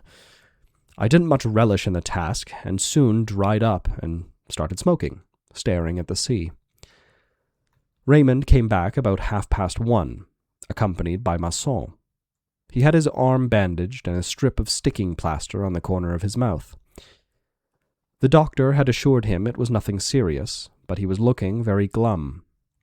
Masson tried to make him laugh, but without success. Presently, Raymond said he was going for a stroll on the beach. I asked him where he proposed to go, and he mumbled something about wanting to take the air. We, Masson and I, then said we'd go with him, but he flew into a rage and told us to mind our own business. Masson said we mustn't insist, seeing the state he was in. However, when he went out, I followed him. It was like a furnace outside, with the sunlight splintering into flakes of fire on the sand and sea. We walked for quite a while, and I had an idea that Raymond had a definite idea where he was going, but probably I was mistaken about this. At the end of the beach, we came to a small stream that had cut a channel in the sand, after coming out from behind a biggish rock. There we found our two Arabs again, lying on the sand in their blue dungarees. They looked harmless enough, as if they didn't bear any malice, and neither made any move when we approached. The man who had slashed Raymond stared at him without speaking. The other man was blowing down a little reed and extracting from it 3 notes of the scale, which he played over and over again while he watched us from the corner of an eye. For a while nobody moved. It was all sunlight and silence except for the tinkle of the stream and those 3 little lonely sounds. Then Raymond put his hand to his revolver pocket, but the Arabs still didn't move. I noticed the man playing on the reed had his big toes splayed out almost at right angles to his feet. Still keeping his eyes on his man, Raymond said to me, "Shall I plug him one?" I thought quickly. If I told him not to, considering the mood he was in, he might very well fly into a temper and use his gun. So I said the first thing that came into my head. "He hasn't spoken to you yet. It would be a low-down trick to shoot him like that, in cold blood." Again, for some moments, one heard nothing but the tinkle of the stream and the flute notes weaving through the hot, still air. "Well," Raymond said at last, "if that's how you feel, I'd better say something insulting, and if he answers back, I'll loose off." "Right," I said. "Only if he doesn't get out his knife, you've no business to fire." Raymond was beginning to fidget. The Arab with the reed went on playing, and both of them watched all of our movements. "Listen," I said to Raymond, "you take the fellow on the right and give me your revolver. If the other one starts making trouble or gets out his knife, I'll shoot." The sun glinted on Raymond's revolver as he handed it to me. But nobody made a move yet. It was just as if everything had closed in on us so that we couldn't stir. We could only watch each other, never lowering our eyes. The whole world seemed to have come to a standstill on this little strip of sand between the sunlight and the sea. The twofold silence of the reed and stream. And just then it crossed my mind that one might fire, or not fire, and it would come to absolutely the same thing. Then, all of a sudden, the Arabs vanished. They'd slipped like lizards under cover of the rock. So Raymond and I turned and walked back. He seemed happier and began talking about the bus to catch for our return. When we reached the bungalow, Raymond promptly went up the wooden steps, but I halted on the bottom one. The light seemed thudding in my head, and I couldn't face the effort needed to go up the steps and make myself amiable to the women. But the heat was so great that it was just as bad staying where I was, under that flood of blinding light falling from the sky. To stay, or to make a move, it came to much the same. After a moment, I returned to the beach and started walking. There was the same red glare as far as the eye could reach, and small waves were lapping the hot sand in little flurried gasps.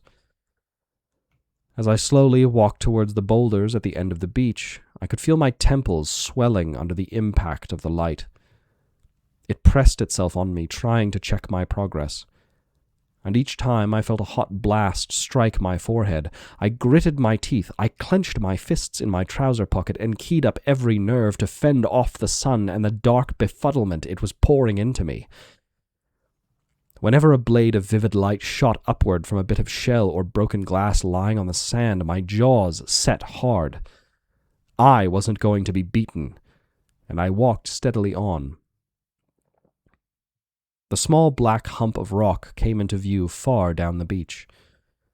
It was rimmed by a dazzling sheen of light and feathery spray, but I was thinking of the cold, clear stream behind it, and longing to hear again the tinkle of the running water.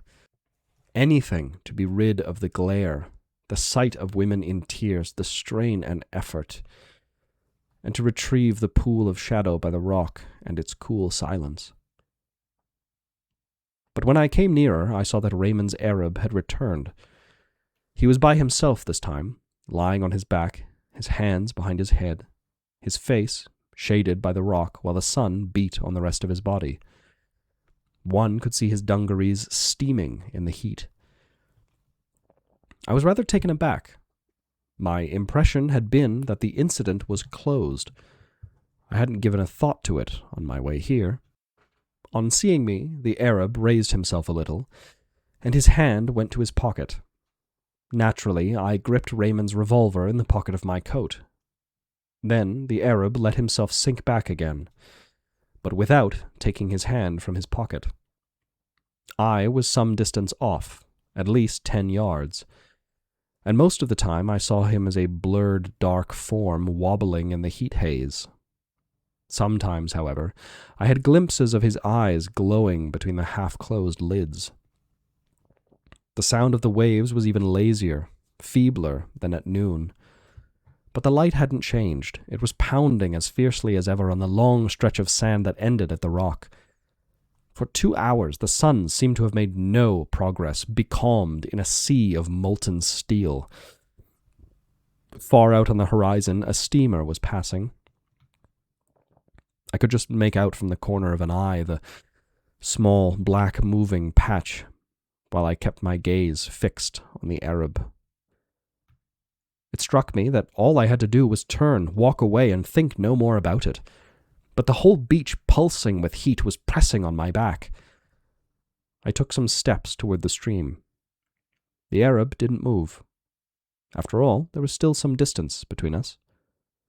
Perhaps because of the shadow on his face, he seemed to be grinning at me.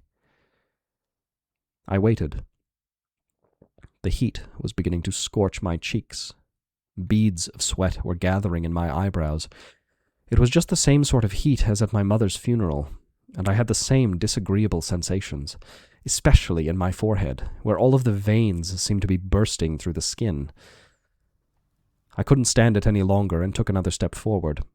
I knew it was a fool thing to do. I couldn't get out of the sun by moving on a yard or so, but I took that step, just one step forward. And then the Arab drew his knife and held it up toward me, athwart the sunlight. A shaft of light shot upwards from the steel, and I felt as if a long, thin blade transfixed my forehead. At the same moment, all of the sweat that had accumulated in my eyebrows splashed down on my eyelids, covering them with a warm film of moisture. Beneath a veil of brine and tears, my eyes were blinded. I was conscious only of the symbols of the sun clashing on my skull, and less distinctly of the keen blade of light flashing up from the knife, scarring my eyelashes and gouging into my eyeballs. Then everything began to reel before my eyes. A fiery gust came from the sea, while the sky cracked in two, and from end to end a great sheet of flame poured down through the rift. Every nerve in my body was a steel spring, and my grip closed on the revolver. The trigger gave, and the smooth underbelly of the butt jogged my palm. And so, with that crisp, whip-crack sound, it all began. I shook off my sweat in the clinging veil of light. I knew I'd shattered the balance of the day, the spacious calm of this beach on which I had been happy. But I fired 4 shots more into the inert body, on which they left no visible trace.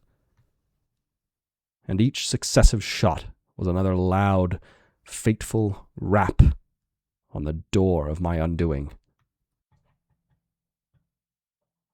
Part 2, Chapter 1. I was questioned several times immediately after my arrest, but they were all formal examinations, as to my identity and so forth.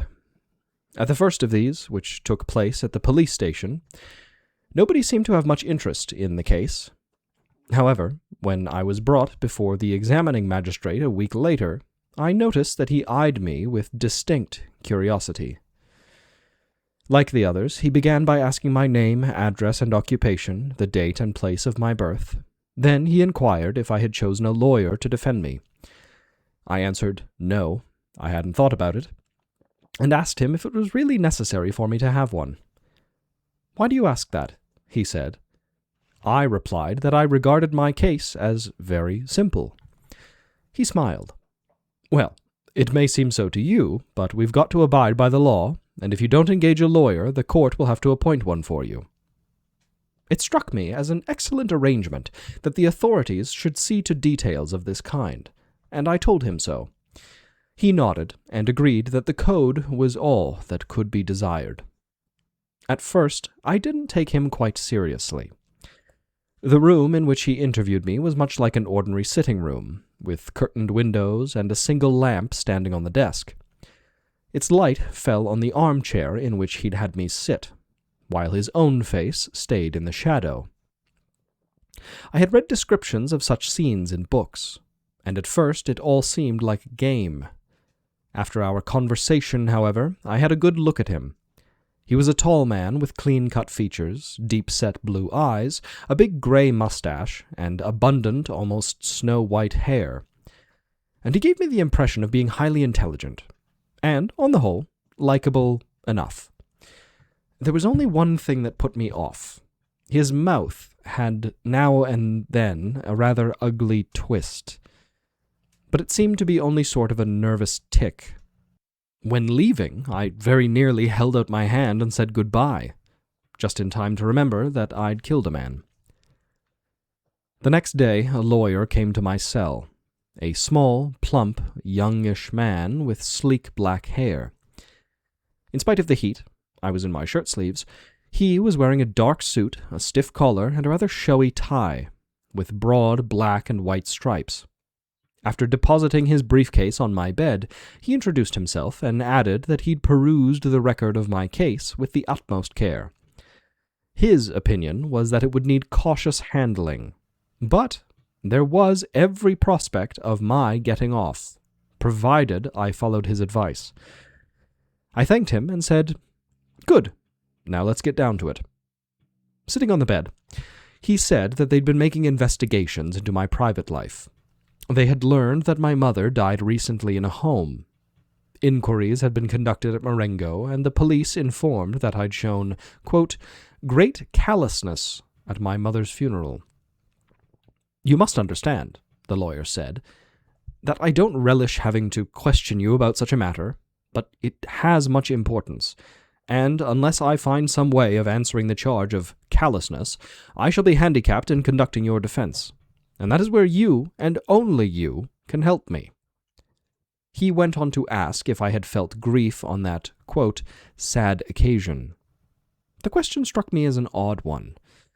I would have been much embarrassed if I'd had to ask anyone a thing like that. I answered that of recent years I'd rather lost the habit of noting my feelings, and hardly knew what to answer. I could truthfully say I'd been quite fond of Mother, but really that didn't mean much.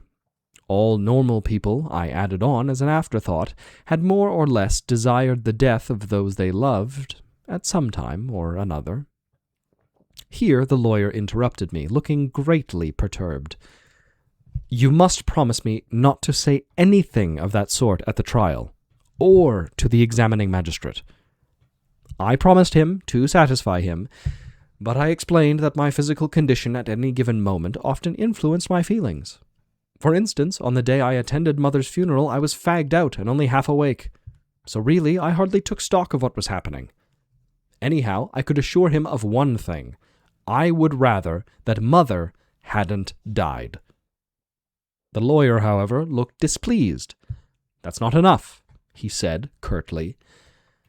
After considering for a bit, he asked me if he could say that on that day I had kept my feelings under control.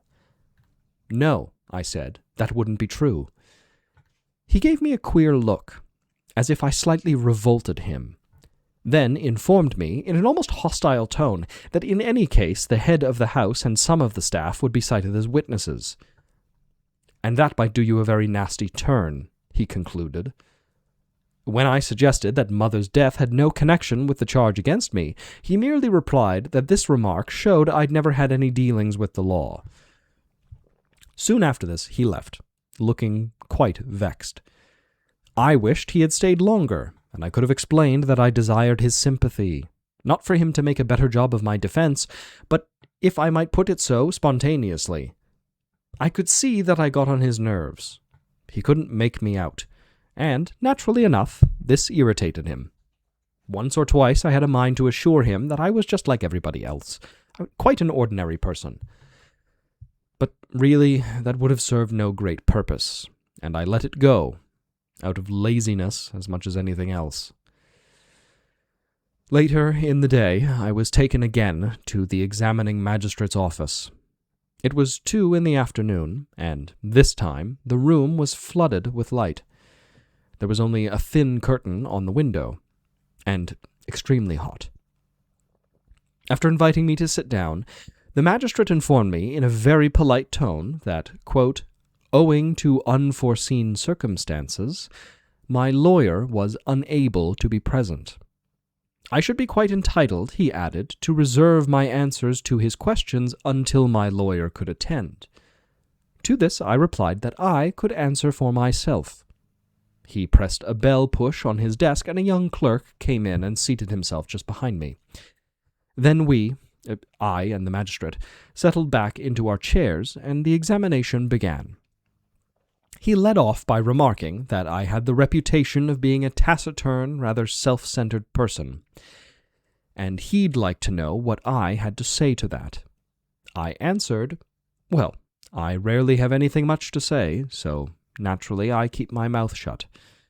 He smiled, as on the previous occasion, and agreed that that was the best of reasons. In any case, he added, it has little or no importance. After a short silence, he suddenly leaned forward, looked me in the eyes, and said, raising his voice a little, what really interests me is you. I wasn't quite clear what he meant, so I made no comment. There are several things, he continued, that puzzle me about your crime. I feel sure that you will help me to understand them. When I replied that it really was quite simple, he asked me to give him an account of what I'd done that day. As a matter of fact, I had already told him at our first interview, in a summary sort of way, of course, about Raymond, the beach, our swim, the fight, then the beach again, and the 5 shots that I'd fired. But when I went over it all again, and after each phrase, he nodded. Quite so, quite so. When I described the body lying on the sand, he nodded more emphatically and said, "Good." I was tired of repeating the same story.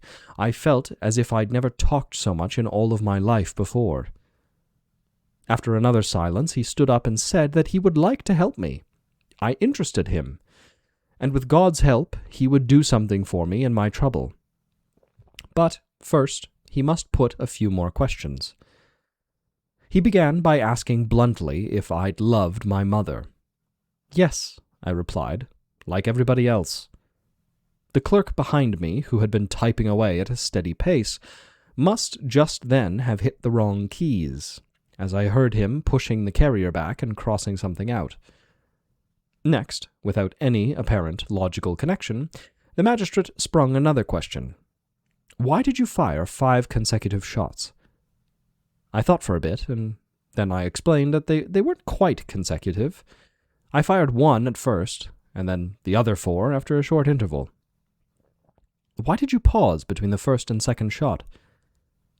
I seemed to see it hovering again before my eyes, the red glow of the beach, and to feel that fiery breath on my cheeks.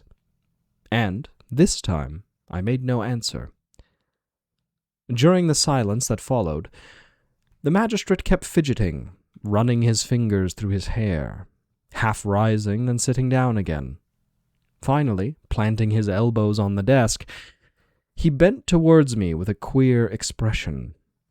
"But why? Why did you go on firing at a prostrate man?" Again, I found nothing to reply. The magistrate drew his hand across his forehead and repeated in a slightly different tone, "I ask you why. I insist on your telling me." I still kept silent. Suddenly he rose, walked to a file cabinet standing against the opposite wall, pulled a drawer open, and took from it a silver crucifix, which he was waving as he came back to the desk. "Do you know who this is?"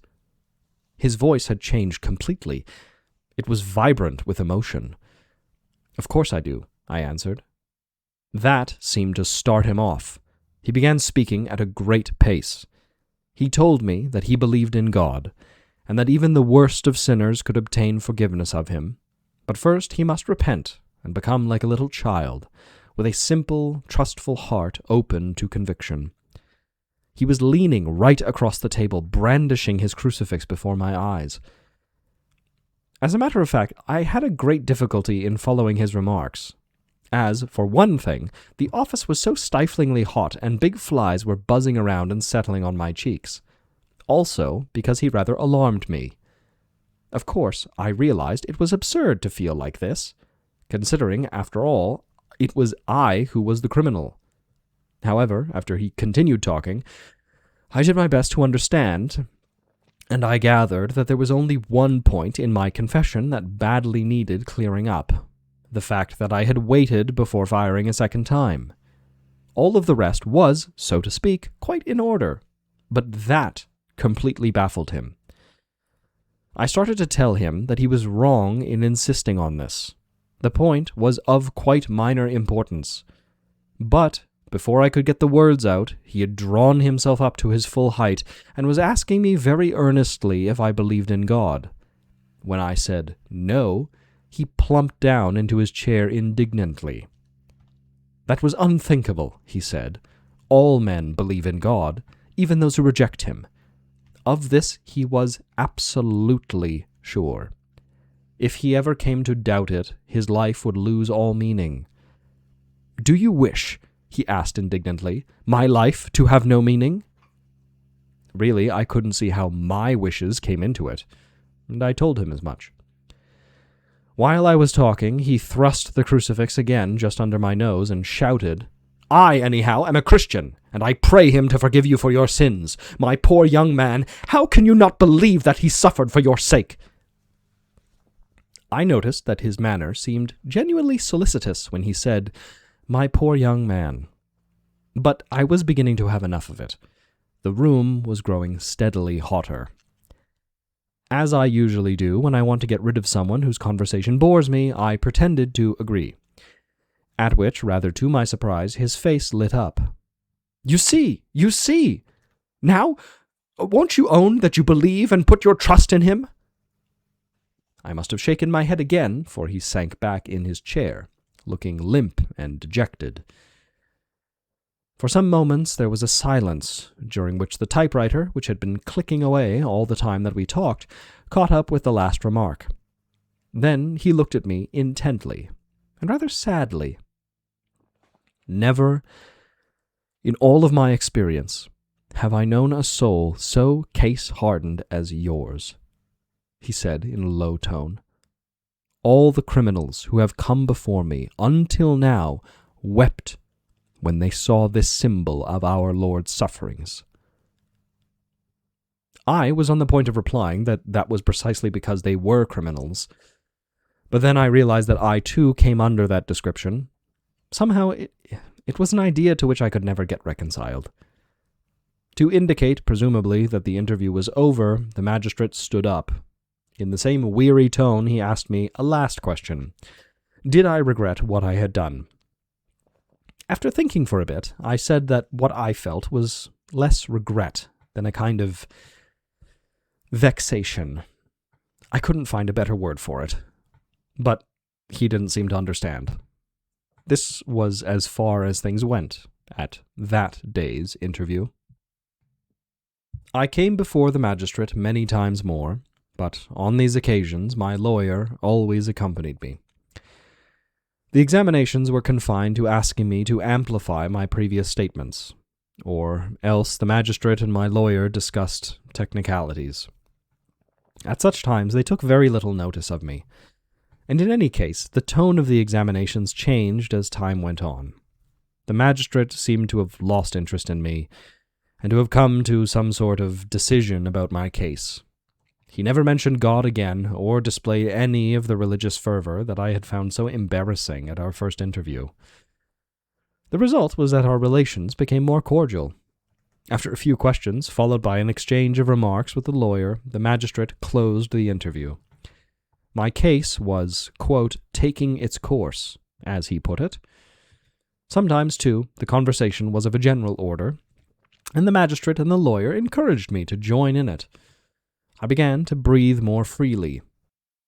Neither of the two men, at these times, showed the least hostility towards me, and everything went so smoothly, so amiably, that I had an absurd impression of being one of the family.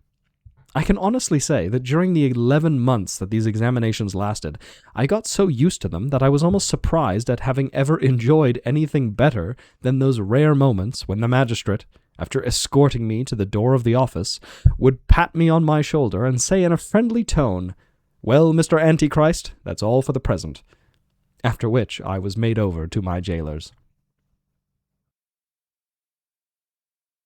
Chapter 2. There are some things of which I have never cared to talk, and a few days after I'd been sent to prison, I decided that this phase of my life was one of them.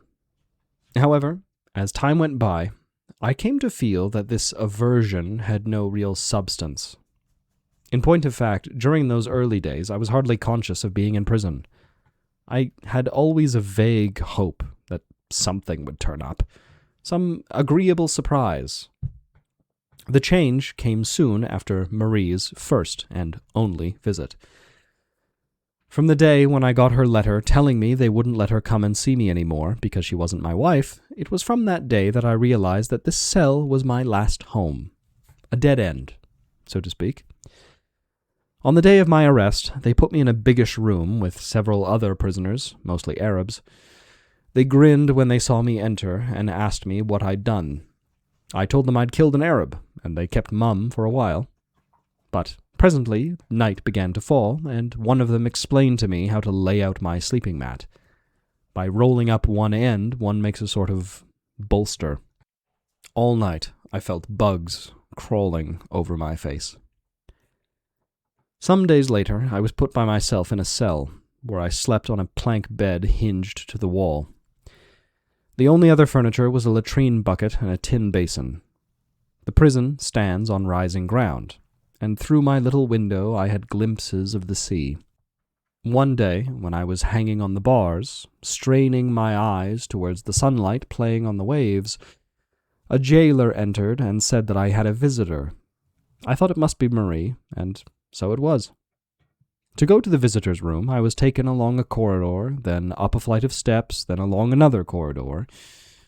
It was a very large room, lit by a big bow window and divided into 3 compartments by high iron grills running transversely.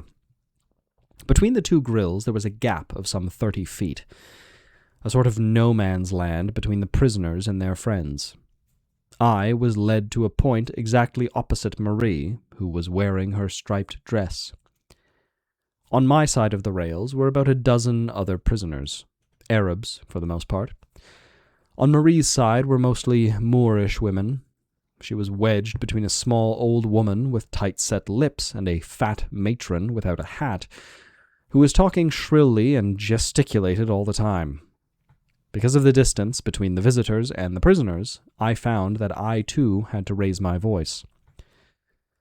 When I came into the room, the babble of voices echoing on the bare walls, and the sunlight streaming in, flooding everything in a harsh white glare, made me feel quite dizzy.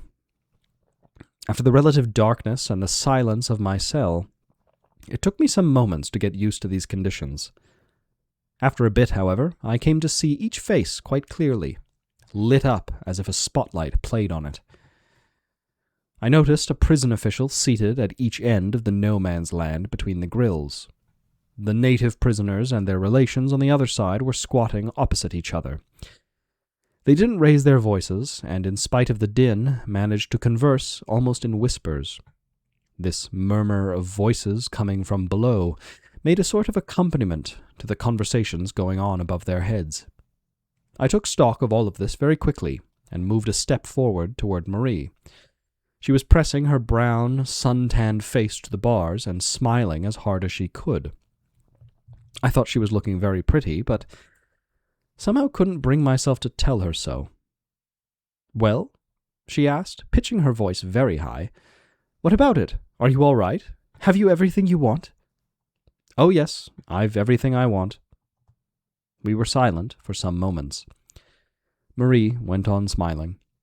The fat woman was bawling at the prisoner beside me. Her husband, presumably, a tall, fair, pleasant-looking man.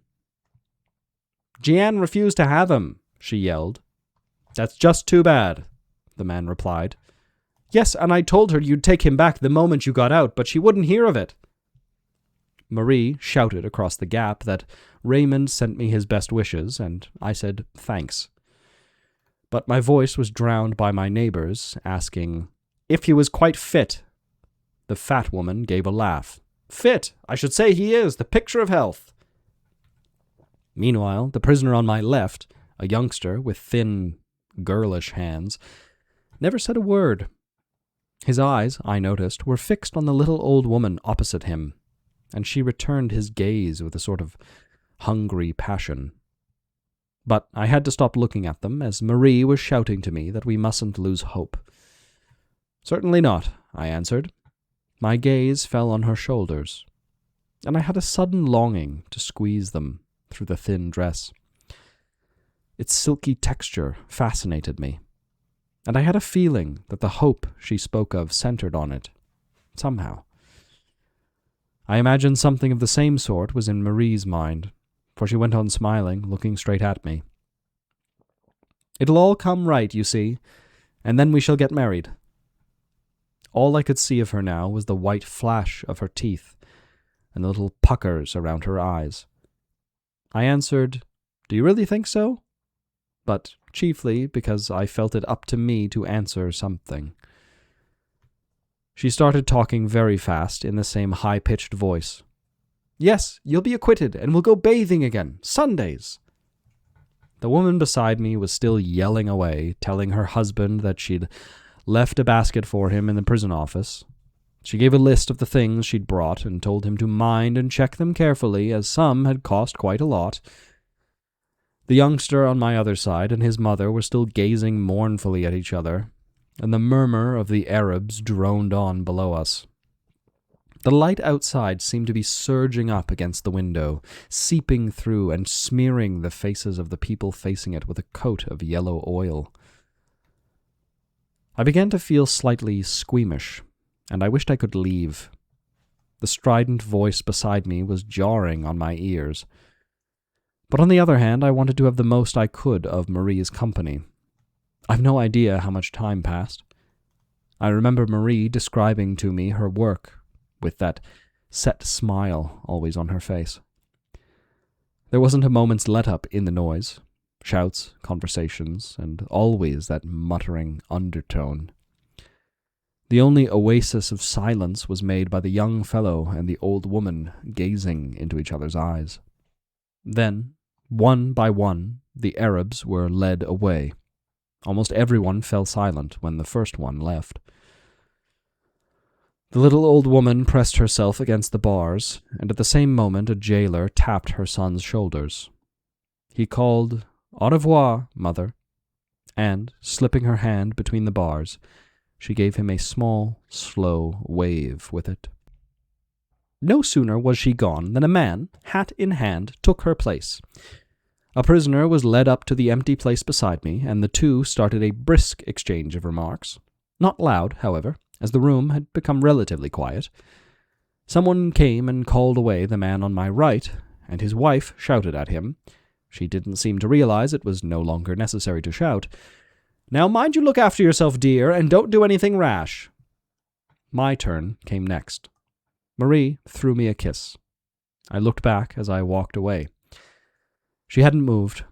Her face was still pressed to the rails, her lips still parted in that tense, twisted smile. Soon after, I had a letter from her, and that was then that the things I've never liked to talk about began. Not that they were particularly terrible. I've no wish to exaggerate, and I suffered less than others. Still, there was one thing in those early days that was really irksome: my habit of thinking like a free man. For instance, I suddenly would be seized with a desire to go down to the beach for a swim, and merely to have imagined the sound of ripples at my feet, the smooth feel of the water on my body as I struck out, and the wonderful sensation of relief it gave brought home still more cruelly the narrowness of my cell. Still, that phase lasted a few months only. Afterward, I had prisoner's thoughts. I waited for the daily walk in the courtyard or a visit from my lawyer. As for the rest of the time, I managed quite well, really. I've often thought that I had been compelled to live in the trunk of a dead tree, with nothing to do but gaze up at the patch of sky just overhead. I'd have got used to it by degrees. I would have learned to watch for the passing of birds or drifting clouds, as I had come to watch for my lawyer's odd neckties, or, in another world, to wait patiently until Sunday for a spell of love-making with Marie. Well, here, anyhow, I wasn't penned in a hollow tree trunk. There were others in the world worse off than I. I remembered it had been one of Mother's pet ideas. She was always voicing it, that in the long run, one gets used to anything. Usually, however, I didn't think things out so far. Those first months were trying, of course, but the very effort I had to make helped me through them. For instance, I was plagued by the desire for a woman, which was natural enough, considering my age. I never thought of Marie, especially. I was obsessed by thoughts of this woman or that, of all the ones I'd had, all the circumstances under which I'd loved them. So much so that the cell grew crowded with their faces, ghosts of my old passions. That unsettled me, no doubt, but at least It served to kill time. I gradually became quite friendly with the chief jailer, who went the rounds with the kitchen hands at mealtime. It was he who brought up the subject of women. That's what the men here grumble about most, he told me. I said I felt like that myself. There's something unfair about it, I added, like hitting a man when he's down. But that's the whole point of it, he said. That's why you fellows are kept in prison. I don't follow. Liberty, he said, means that. You're being deprived of your liberty. It had never before struck me in that light, but I saw his point. That's true, I said. Otherwise it wouldn't be a punishment. The jailer nodded. Yes, you're different. You can use your brains. The others can't.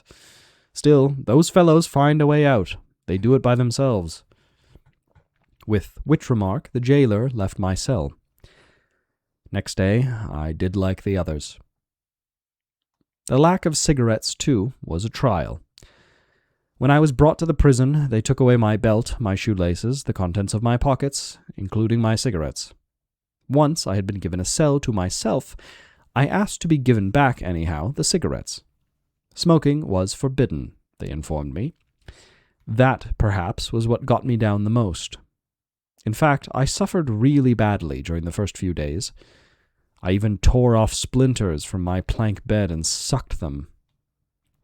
All day long I felt faint and bileless. It passed my understanding why I shouldn't be allowed even to smoke. It could have done no one any harm. Later on, I understood the idea behind it. This privation, too, was part of my punishment. But by the time I had understood, I'd lost the craving, so it had ceased to be a punishment. Except for those privations, I wasn't too unhappy. Yet again, the whole problem was how to kill time. After a while, however, once I'd learned the trick of remembering things, I never had a moment's boredom. Sometimes I would exercise my memory on my bedroom, and, starting from a corner, make the round, noting every object that I saw on the way.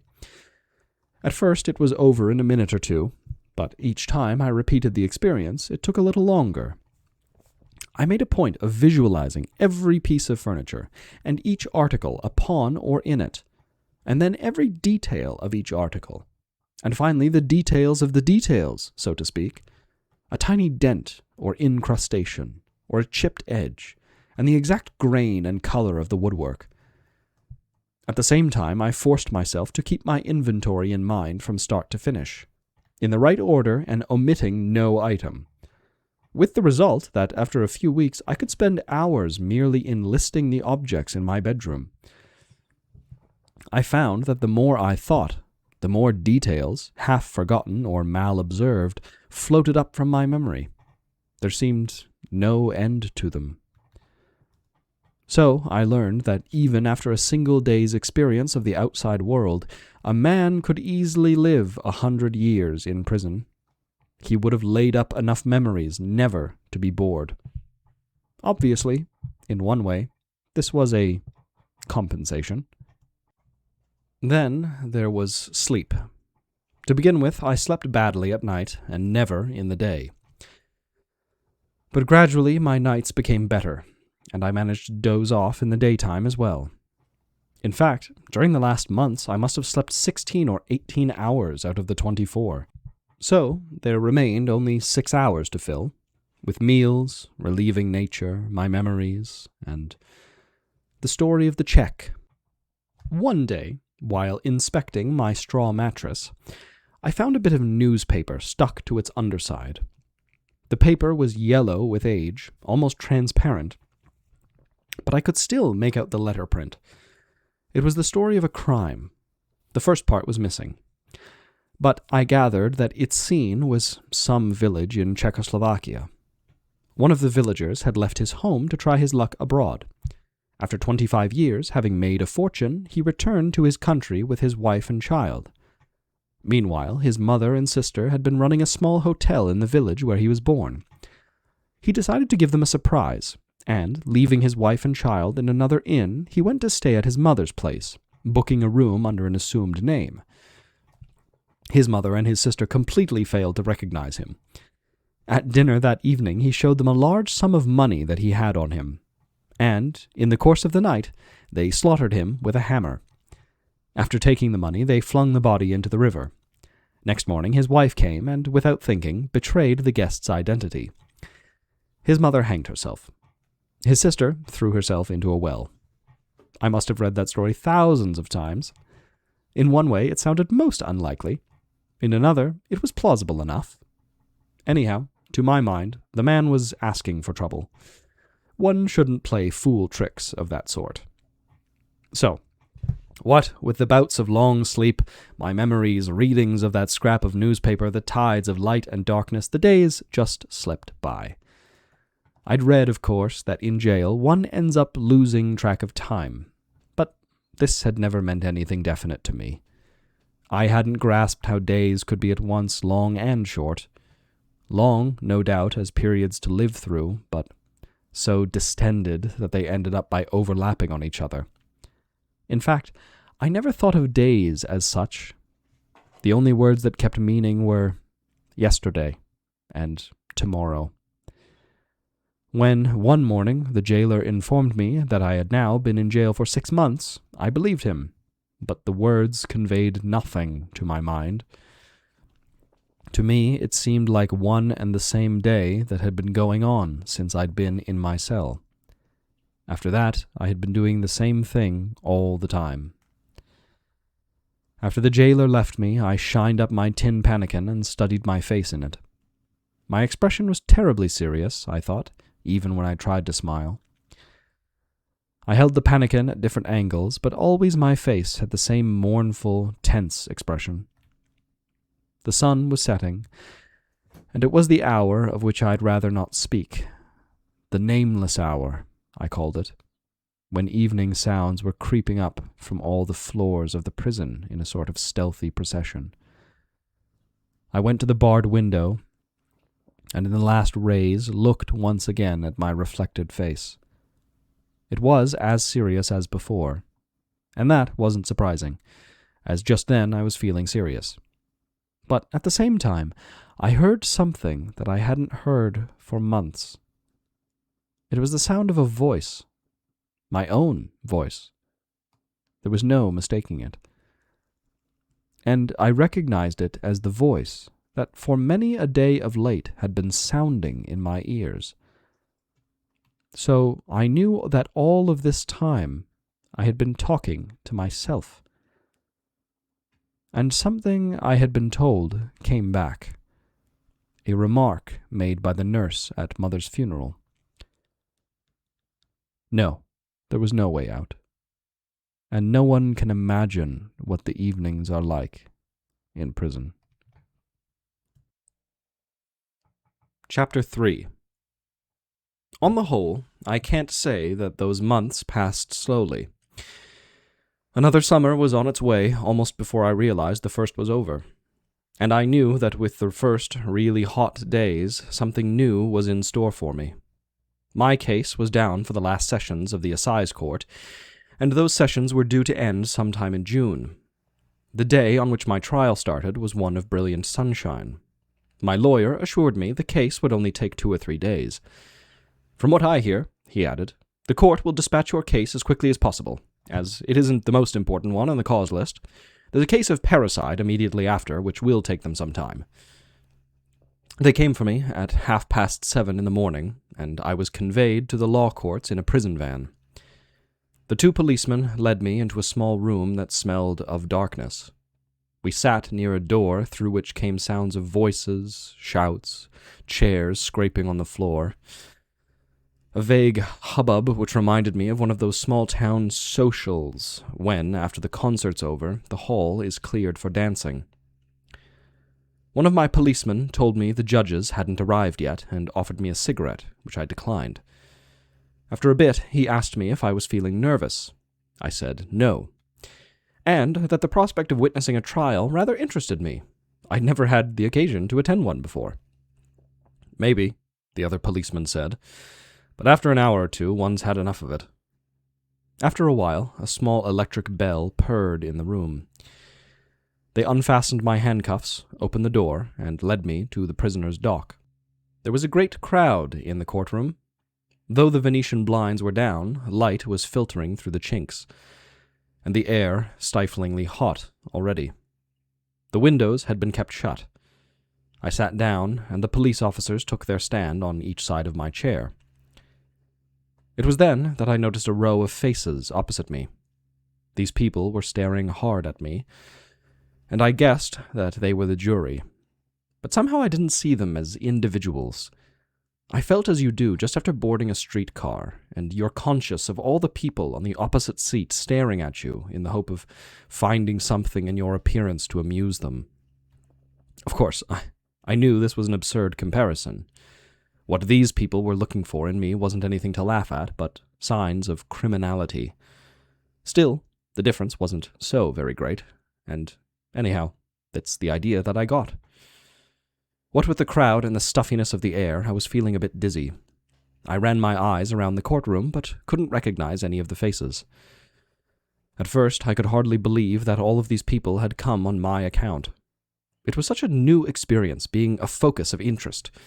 In the ordinary way, no one ever paid much attention to me. "What a crush," I remarked to the policeman on my left, and he explained that the newspapers were responsible for it. He pointed to a group of men at a table just below the jury box. "There they are." "Who?" I asked, and he replied, "The press." One of them, he added, was an old friend of his. A moment later, the man he'd mentioned looked our way, and, coming to the dock, shook hands warmly with the policeman.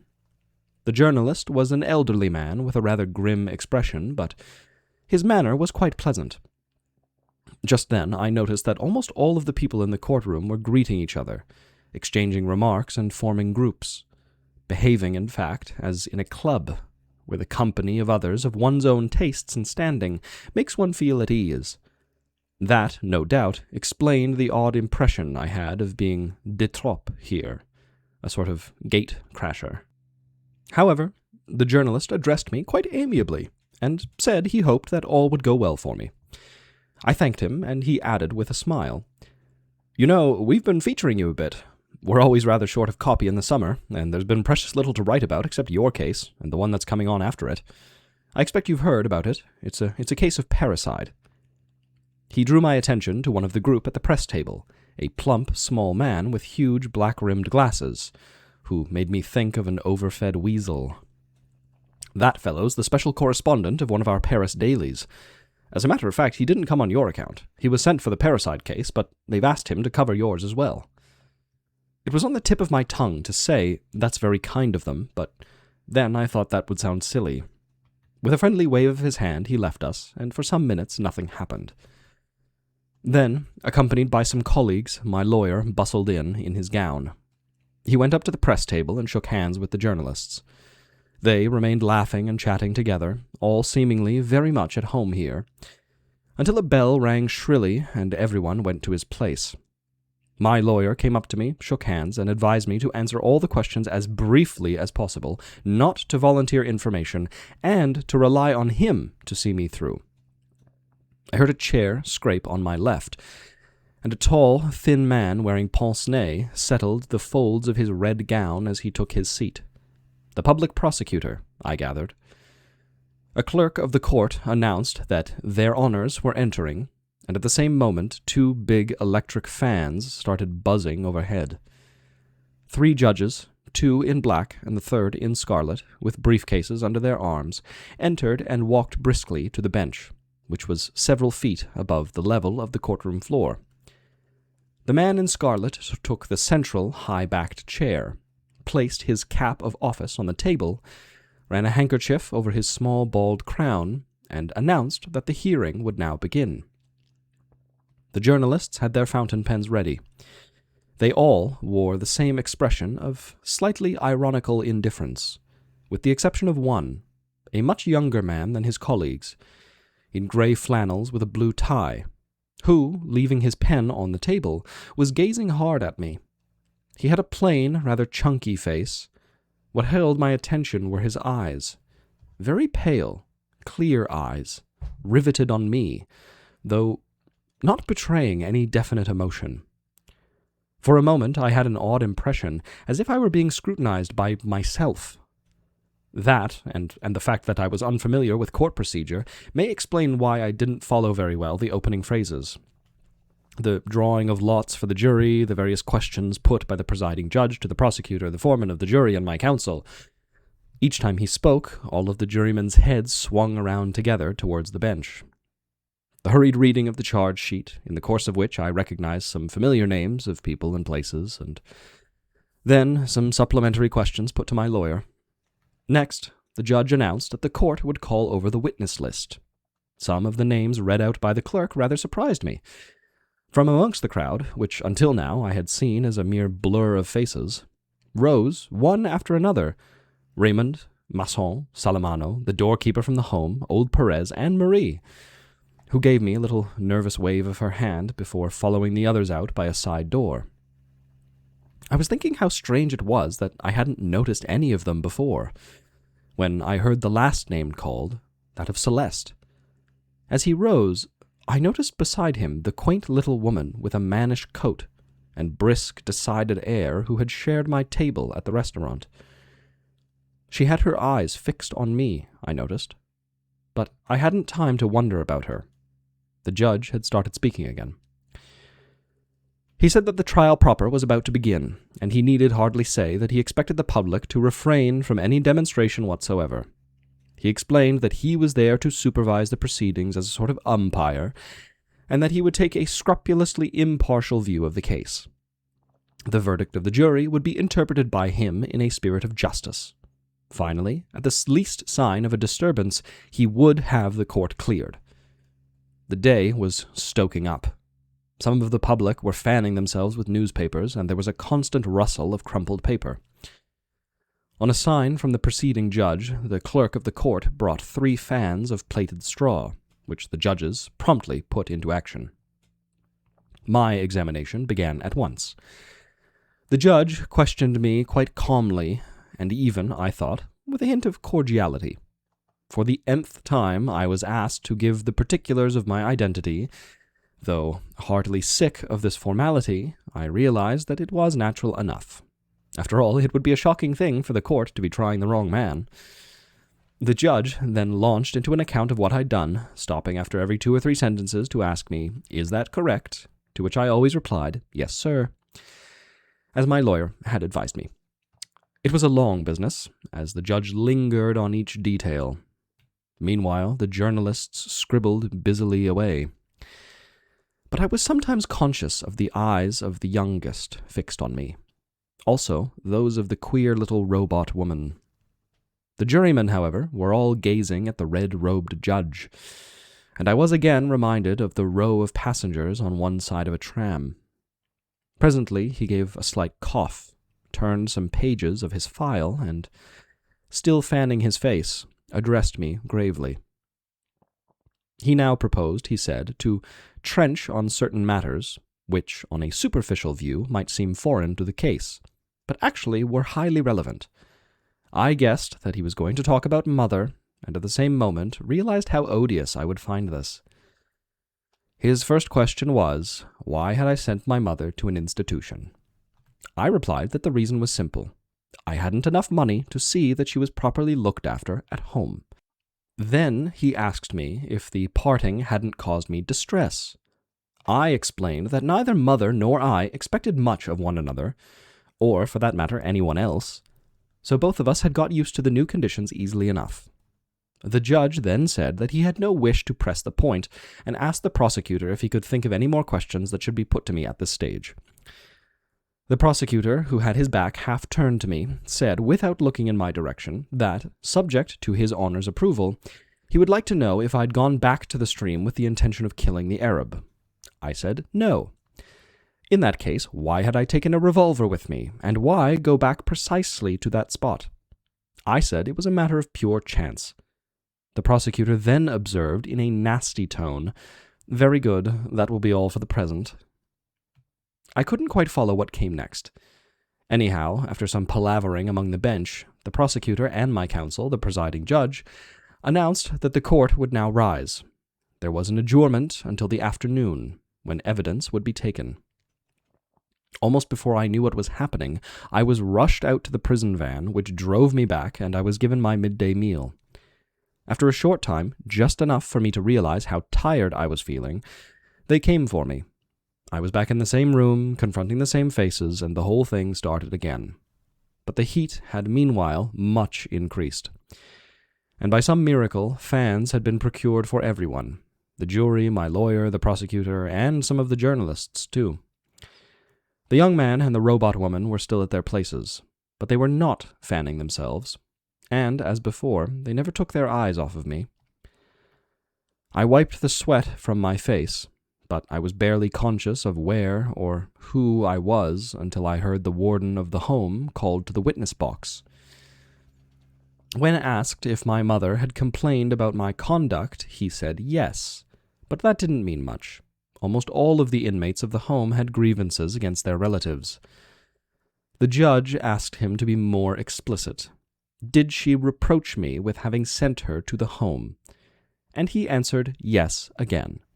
But this time he didn't qualify his answer. To another question, he replied that on the day of the funeral he was somewhat surprised by my calmness. Asked to explain what he meant by my calmness, the warden lowered his eyes and stared at his shoes for a moment. Then he explained that I hadn't wanted to see Mother's body, or shed a single tear, and that I'd left immediately after the funeral ended, without lingering at her grave. Another thing had surprised him. One of the undertaker's men told him that I didn't know my mother's age. There was a short silence. Then the judge asked him if he might take it, that he was referring to the prisoner in the dock. The warden seemed puzzled by this, and the judge explained, "It is a formal question, I am bound to put it." The prosecutor was then asked if he had any questions to put, and he answered loudly, "Certainly not, I have all I want." His tone and the look of triumph on his face, as he glanced at me, were so marked that I felt as I hadn't felt for ages. I had a foolish desire to burst into tears. For the first time, I realized how all of these people loathed me. After asking the jury and my lawyer if they had any questions, the judge heard the doorkeeper's evidence. On stepping into the box, the man threw a glance at me, then looked away. Replying to questions, he said that I'd declined to see Mother's body. I had smoked cigarettes and slept, and drunk café au lait. It was then that I sort of felt a wave of indignation spreading through the courtroom. And for the first time, I understood that I was guilty. They got the doorkeeper to repeat what he had said about the coffee and my smoking. The prosecutor turned to me again, with a gloating look in his eye. My counsel asked the doorkeeper if he too hadn't smoked, but the prosecutor took strong exception to this. "I'd like to know," he cried indignantly, "who is on trial in this court? Or does my friend think that by aspersing a witness for the prosecution he will shake the evidence, the abundant and cogent evidence, against his client?" Nonetheless, the judge told the doorkeeper to answer the question. The old fellow fidgeted a bit, then, "Well, I know I didn't ought to have done it," he mumbled, "but I did take a cigarette from the young gentleman when he offered it, just out of politeness." The judge asked me if I had any comment to make.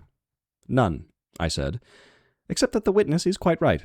It's true, I offered him a cigarette." The doorkeeper looked at me with surprise and a sort of gratitude. Then, after hemming and hawing for a bit, he volunteered the statement that it was him who'd suggested I should have some coffee. My lawyer was exultant.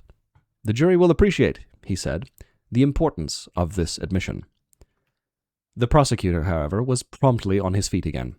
"Quite so," he boomed above our heads. "The jury will appreciate it, and they will draw the conclusion that, though a third party might inadvertently offer him a cup of coffee, the prisoner in common decency should have refused it, if only out of respect for the dead body of the poor woman who had brought him into the world."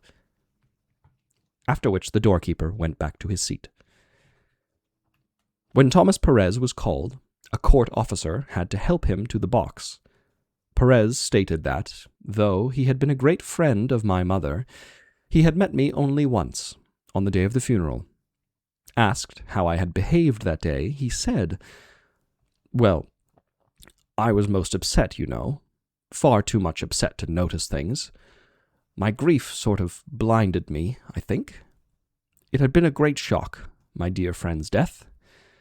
In fact, I fainted during the funeral, so I didn't hardly notice the young gentleman at all." The prosecutor asked him to tell the court if he'd seen me weep, and when Perez answered no, added emphatically, "I trust the jury will take note of this reply." My lawyer rose at once and asked Perez in a tone that seemed to me needlessly aggressive, "Now think well, my man. Can you swear you saw he didn't shed a tear?" Perez answered no. At this point some people tittered, and my lawyer, pushing back one sleeve of his gown, said sternly, "That is typical of the way this case is being conducted. No attempt is being made to elicit the true facts." The prosecutor ignored this remark. He was making dabs with his pencil on the cover of his brief, seemingly quite indifferent. There was a break of 5 minutes, during which my lawyer told me that the case was going very well indeed. Then Celeste was called. He was announced as a witness for the defense. The defense meant me. Now and again, Celeste threw me a glance. He kept squeezing his Panama hat between his hands as he gave evidence. He was in his best suit, the one he wore when, sometimes of a Sunday, he went with me to the races. But evidently he hadn't been able to get his collar on. The top of his shirt, I noticed, was secured only by a brass stud. Asked if I was one of his customers, he said, "Yes, and a friend as well." Asked to state his opinion of me, he said that I was, quote, "all right." And, when told to explain what he meant by that, he replied that everyone knew what that meant. Was I a secretive sort of man? No, he answered.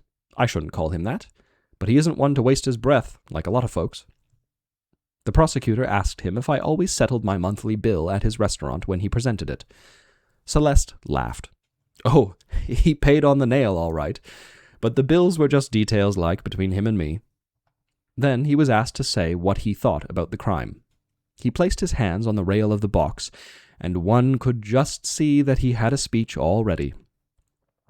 To my mind, it was just an accident, or a stroke of bad luck, if you prefer. And a thing like that takes you off your guard. He wanted to continue, but the judge cut him short. Quite so, that's all, thank you. For a bit, Celeste seemed flabbergasted. Then he explained that he hadn't finished what he wanted to say. They told him to continue, but to make it brief. He only repeated that it was, quote, just an accident. That's as it may be, the judge observed, but what we are here for is to try such accidents according to law. You can stand down. Celeste turned and gazed at me. His eyes were moist and his lips were trembling. It was exactly as if he said, "Well, I've done my best for you, old man. I'm afraid it hasn't helped much.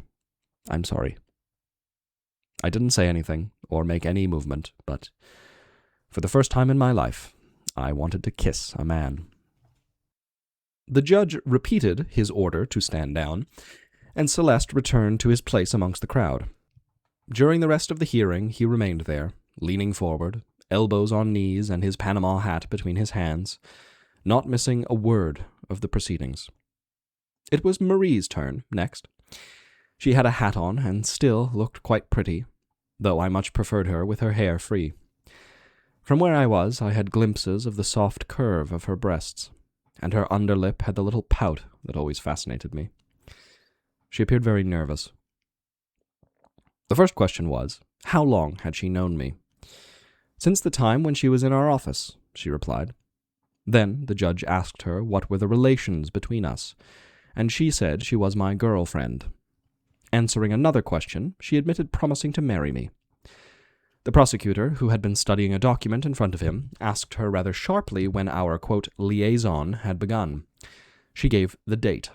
He then observed with a would-be casual air that apparently she meant the day following my mother's funeral. After letting this sink in, he remarked in a slightly ironic tone that obviously this was a, quote, delicate topic, and he could enter into the young lady's feelings, but, and here his voice grew sterner, his duty obliged him to waive considerations of delicacy. After making this announcement, he asked Marie to give a full account of our doings on the day when I had, quote, intercourse with her for the first time. Marie wouldn't answer at first, but the prosecutor insisted, and then she told him that we had met at the baths, gone together to the pictures, and then to my place. He then informed the court that, as a result of certain statements made by Marie at the proceedings before the magistrate, he had studied the movie programs of that date, and, turning to Marie, asked her to name the film that we had gone to see. In a very low voice, she said it was a picture with Fernandel in it. By the time she had finished, the courtroom was so still that you could have heard a pin drop. Looking very grave, the prosecutor drew himself up to his full height and, pointing at me, said in such a tone that I could have sworn he was genuinely moved, "Gentlemen of the jury, I would have you note that on the next day after his mother's funeral, that man was visiting the swimming pool, starting a liaison with a girl, and going to see a comic film. That is all I wish to say." When he sat down, there was the same dead silence. Then all of a sudden, Marie burst into tears. "He'd got it all wrong," she said. "It wasn't a bit like that, really. He'd bullied her into saying the opposite of what she meant. She knew me very well, and she was sure I hadn't done anything really wrong," and so on.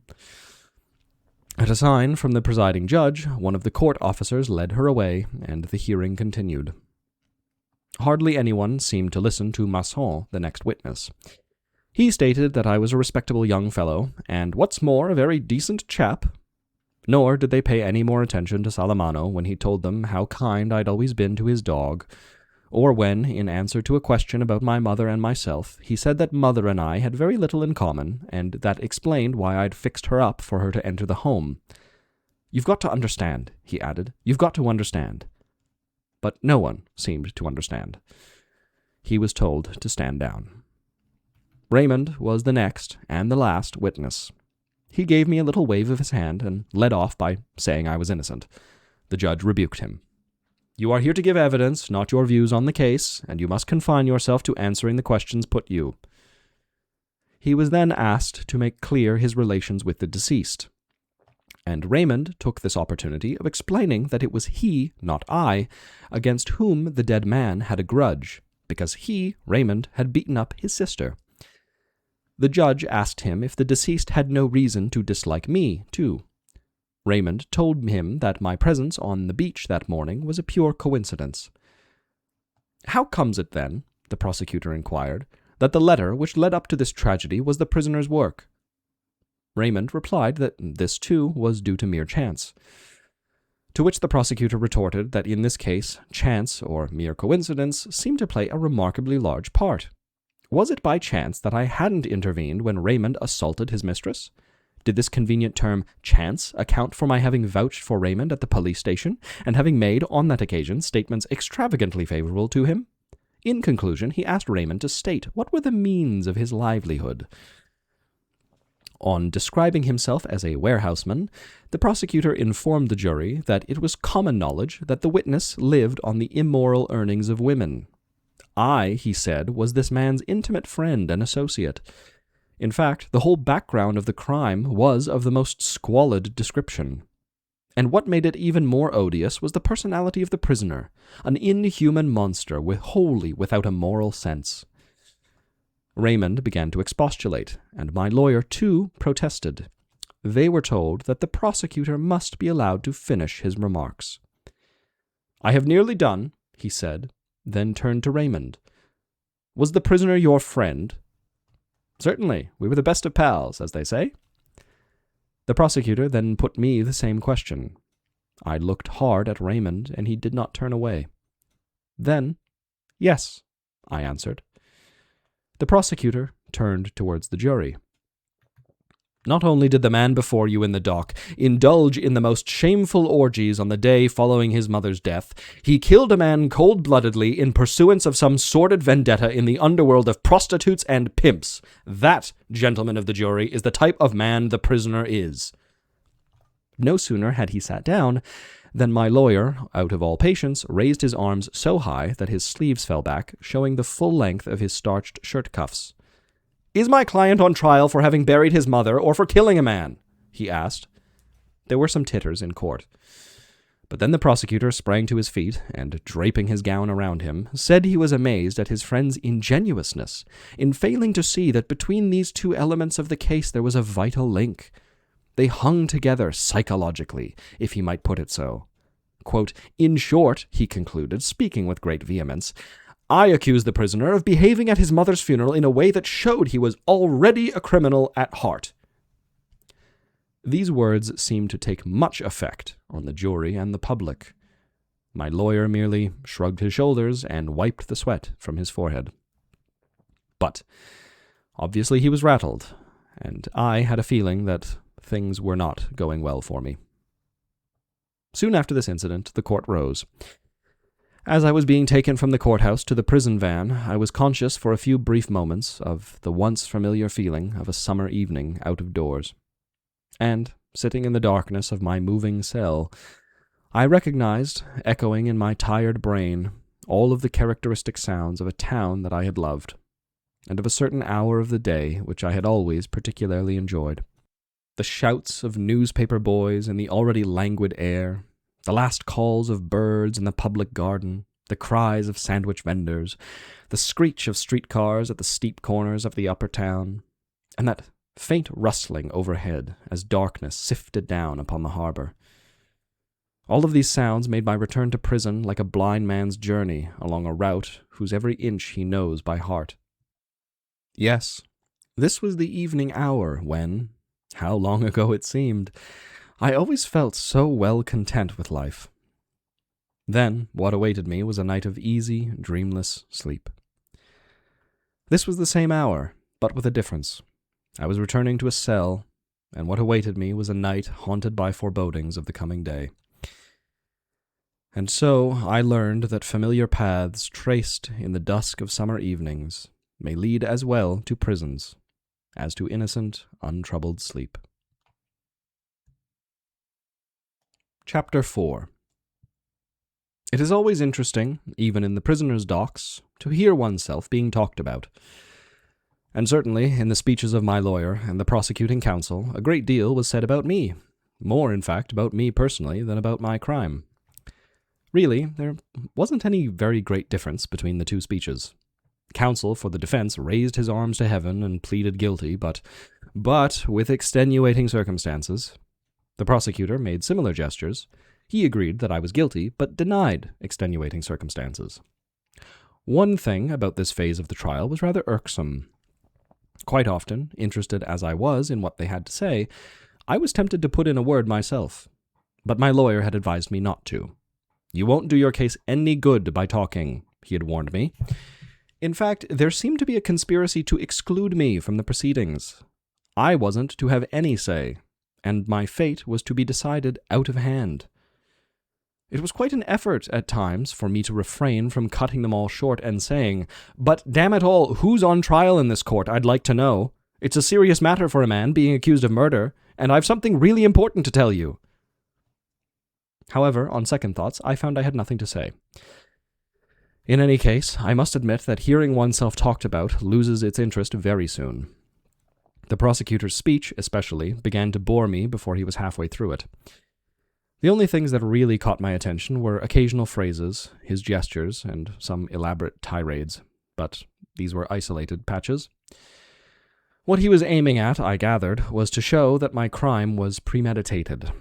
I remember his saying at one moment, "I can prove this, gentlemen of the jury, to the hilt. First, you have the facts of the crime, which are as clear as daylight. And then you have what I may call the night side of this case, the dark workings of a criminal mentality." He began by summing up the facts from my mother's death onward. He stressed my heartlessness, my inability to state mother's age, my visit to the swimming pool where I met Marie, our matinee at the pictures where a Fernandel film was showing, and finally my return with Marie to my rooms. I didn't quite follow his remarks at first, as he kept on mentioning, quote, "the prisoner's mistress," whereas for me she was just Marie. Then he came to the subject of Raymond. It seemed to me that his way of treating the facts showed a certain shrewdness. All he said sounded quite plausible. I had written the letter in collusion with Raymond so as to entice his mistress to his room and subject her to ill treatment by a man, quote, of more than dubious reputation. Then, on the beach, I'd provoked a brawl with Raymond's enemies, in the course of which Raymond was wounded. I'd asked him for his revolver and gone back by myself with the intention of using it. Then I'd shot the Arab. After the first shot, I waited. Then, quote, to be certain of making a good job of it, I fired 4 more shots deliberately, point blank, in cold blood, at my victim. That is my case, he said. I have described to you the series of events which led this man to kill the deceased, fully aware of what he was doing. I emphasize this point. We are not concerned with an act of homicide committed on a sudden impulse which might serve as extenuation. I ask you to note, gentlemen of the jury, that the prisoner is an educated man. You will have observed the way in which he answered my questions. He is intelligent, and he knows the value of words. And I repeat that it is quite impossible to assume that when he committed the crime he was unaware what he was doing. I noticed that he laid stress on my intelligence. It puzzled me, rather, why what would count as a good point in an ordinary person should be used against an accused man as an overwhelming proof of his guilt. While thinking this over, I missed what he said next, until I heard him exclaim indignantly, "And has he uttered a word of regret for his most odious crime? Not one word, gentlemen. Not once in the course of these proceedings did this man show the least contrition." Turning towards the dock, he pointed a finger at me, and went on in the same strain. I really couldn't understand why he harped on this point so much. Of course, I had to admit that he was right. I didn't feel much regret for what I'd done. Still, to my mind, he overdid it, and I would have liked to have a chance of explaining to him, in a quite friendly, almost affectionate way, that I've never been able to really regret anything in my life. I've always been far too much absorbed in the present moment, or the immediate future, to think back. Of course, in the position into which I'd been forced, there was no question of my speaking to anyone in that tone. I hadn't the right to show any friendly feeling or possess good intentions, and I tried to follow what came next, as the prosecutor was now considering what he called my, quote, soul. He said he had studied it closely, and had found a blank, literally nothing, gentlemen of the jury. Really, he said, I had no soul. There was nothing human about me. Not one of those moral qualities which normal men possess had any place in my mentality. No doubt, he added, we should not reproach him with this. We cannot blame a man for lacking what it was never in his power to acquire. But in a criminal court, the wholly passive ideal of tolerance must give place to a sterner, loftier ideal, that of justice, especially when this lack of every decent instinct is such as that of the man before you, a menace to society. He proceeded to discuss my conduct towards my mother, repeating what he said in the course of the hearing. But he spoke at much greater length of my crime, at such length, indeed, that I lost the thread, and was conscious only of the stifling heat. A moment came when the prosecutor paused, and after a short silence, said in a low, vibrant tone, This same court, gentlemen, will be called on to try tomorrow that most odious of crimes, the murder of a father by his son. To his mind, such a crime was almost unimaginable. But he ventured to hope justice would be meted out without paltering. And yet, he made bold to say, the horror that even the crime of parricide inspired in him paled beside the loathing inspired by my callousness. This man, who is morally guilty of his mother's death, is no less unfit to have a place in the community than that other man who did to death the father that begat him. And indeed, the one crime led on to the other. The first of these two criminals, the man in the dock, set a precedent, if I may put it so, and authorized the second crime. Yes, gentlemen, I am convinced, and here he raised his voice a tone, that you will not find I am exaggerating the case against the prisoner when I say that he is also guilty of the murder to be tried tomorrow in this court, and I look to you for a verdict accordingly. The prosecutor paused again to wipe the sweat off of his face. He then explained that his duty was a painful one, but he would do it without flinching. This man has, I repeat, no place in a community whose basic principles he flouts without compunction, nor, heartless as he is, has he any claim to mercy. I ask you to impose the extreme penalty of the law, and I ask it without qualm. In the course of a long career in which it has often been my duty to ask for a capital sentence, never have I felt that painful duty weigh so little on my mind as in the present case. In demanding a verdict of murder without extenuating circumstances, I am following not only the dictates of my conscience and a sacred obligation, but also those of the natural and righteous indignation I feel at the sight of a criminal devoid of the least spark of human feeling. When the prosecutor sat down, there was a longish silence. Personally, I was quite overcome by the heat and my amazement at what I had been hearing. The presiding judge gave a short cough and asked me in a very low tone if I had anything to say. I rose, and as I felt in the mood to speak, I said the first thing that crossed my mind, that I had no intention of killing the Arab. The judge replied that this statement would be taken into consideration by the court. Meanwhile, he would be glad to hear, before my counsel addressed the court, what were the motives of my crime. So far, he must admit, he hadn't fully understood the grounds of my defense. I tried to explain that it was because of the sun, but I spoke too quickly and my words ran into each other. I was only too conscious that it sounded nonsensical, and in fact I heard people tittering.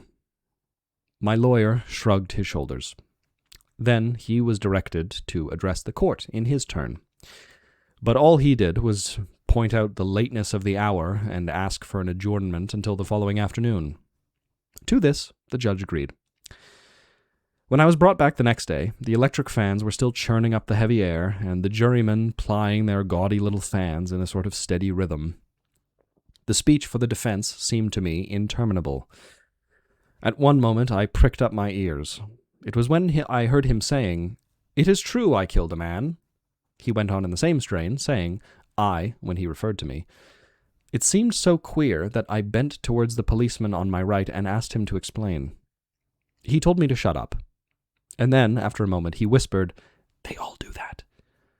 It seemed to me that the idea behind it was still further to exclude me from the case, to put me off the map, so to speak, by substituting the lawyer for myself.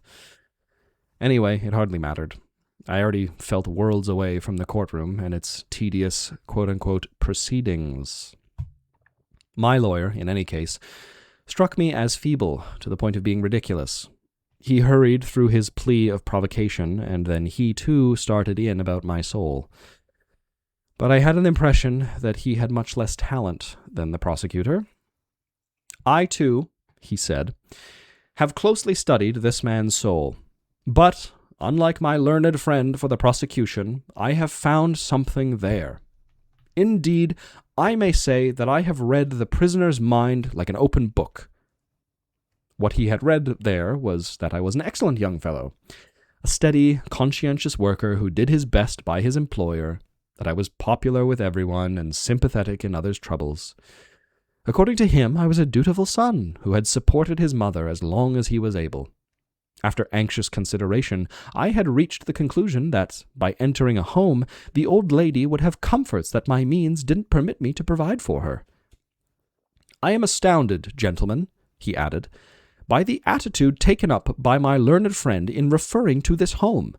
Surely, if proof be needed of the excellence of such institutions, we only need to remember that they are promoted and financed by a government department." I noticed that he made no reference to the funeral, and this seemed to me a serious omission. But what with his long-windedness, the endless days and hours that they had been discussing my soul, and the rest of it, I found that my mind had gone blurred. Everything was dissolving into a grayish, watery haze. Only one incident stands out, towards the end. While my counsel rambled on, I heard the tin trumpet of an ice cream vendor in the street. A small, shrill sound cutting across the flow of words. And then a rush of memories went through my mind. Memories of a life which was no longer and had once provided me with the surest, humblest pleasures. Warm smells of summer, my favorite streets, the sky at evening, Marie's dresses and her laugh. The futility of what was happening here seemed to take me by the throat. I felt like vomiting. I had only had one idea: to get it over, to go back to my cell, and sleep. And sleep. Dimly, I heard my counsel making his last appeal. "Gentlemen of the jury, surely you will not send to death a decent, hard-working young man, because for one tragic moment he lost his self-control? Is he not sufficiently punished by the lifelong remorse that is to be his lot? I confidently await your verdict, the only verdict possible, that of homicide with extenuating circumstances." The court rose, and the lawyer sat down, looking thoroughly exhausted. Some of his colleagues came to him and shook his hand. "You put up a magnificent show, old man," I heard one of them say. Another lawyer even called me to witness. "Fine, wasn't it?" I agreed, but insincerely. I was far too tired to judge if it had been fine or otherwise. Meanwhile, the day was ending, and the heat became less intense. By some vague sounds that reached me from the street, I knew that the cool of the evening had set in. We all sat on, waiting. And what we were all waiting for really concerned nobody but me. I looked around the courtroom. It was exactly as it had been on the first day. I met the eyes of the journalist in gray and the robot woman. This reminded me that not once during the whole hearing had I tried to catch Marie's eye.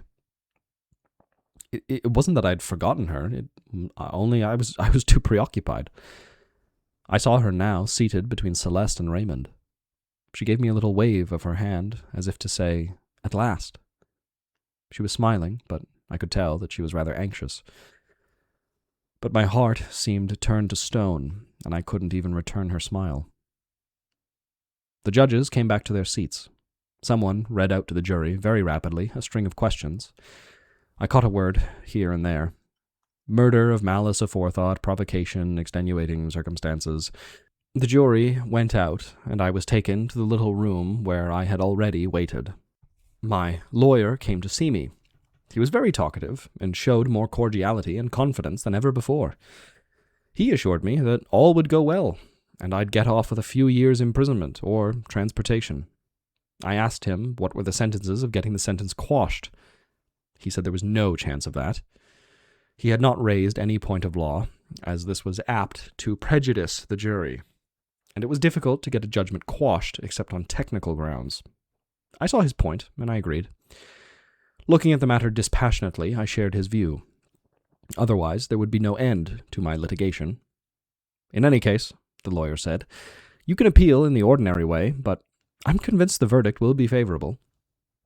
We waited for quite a while, a good 3/4 of an hour, I should say. Then a bell rang. My lawyer left me, saying, "The foreman of the jury will read out the answers. You will be called on after that to hear the judgment." Some doors banged. I heard people hurrying down flights of steps, but couldn't tell whether they were nearby or distant. Then I heard a voice droning away in the courtroom. When the bell rang again, I stepped back into the dock. The silence of the courtroom closed in around me, and with the silence came a queer sensation, when I noticed that, for the first time, the young journalist kept his eyes averted. I didn't look in Marie's direction. In fact, I had no time to look, as the presiding judge had already started pronouncing a rigmarole to the effect that, in the name of the French people, I was to be decapitated in some public place. It seemed to me then that I could interpret the look on the faces of those present. It was one of almost respectful sympathy. The policeman, too, handled me very gently. The lawyer placed his hand on my wrist. I had stopped thinking altogether. I heard the judge's voice asking if I had anything more to say. After thinking for a moment, I answered no. Then the policeman led me out. Chapter 5. I have just refused, for the third time, to see the prison chaplain. I have nothing to say to him, don't feel like talking, and shall be seeing him quite soon enough, anyway. The only thing that interests me now is the problem of circumventing the machine, learning if the inevitable admits a loophole. They have moved me to another cell. In this one, lying on my back, I can see the sky, and there is nothing else to see. All my time is spent in watching the slowly changing colors of the sky as day moves on to night. I put my hands behind my head, gaze up, and wait. The problem of a loophole obsesses me. I am always wondering if there have been cases of condemned prisoners escaping from the implacable machinery of justice at the last moment, breaking through the police cordon, vanishing in the nick of time before the guillotine falls. Often and often, I blame myself for not having given more attention to accounts of public executions. One should always take an interest in such matters. There's never any knowing what one may come to.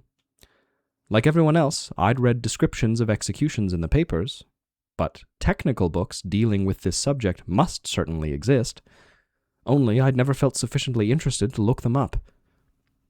And in these books I might have found escape stories. Surely they'd have told me that in one case anyhow, the wheels had stopped. That once, if only once, in that inexorable march of events, chance or luck had played a happy part. Just once. In a way, I think that single instance would have satisfied me. My emotion would have done the rest. The papers often talk of a debt owed to society, a debt which, according to them, must be paid by the offender. But talk of that sort doesn't touch the imagination. No, the one thing that counted for me was the possibility of making a dash for it and defeating their bloodthirsty right, of a mad stampede to freedom that would anyhow give me a moment's hope, the gambler's last throw. Naturally, all that hope could come to was to be knocked down at the corner of a street, or picked off by a bullet in my back. But, all things considered, even this luxury was forbidden me. I was caught in the rat trap irrevocably. Try as I might, I couldn't stomach this brutal certitude.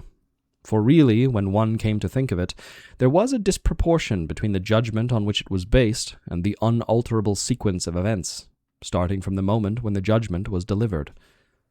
The fact that the verdict was read out at 8 p.m. rather than 5, the fact that it might have been quite different, that it was given by men who changed their underclothes and was credited to so vague an entity as the French people. For that matter, why not to the Chinese or to the German people? All of these facts seemed to deprive the court's decision of much of its gravity.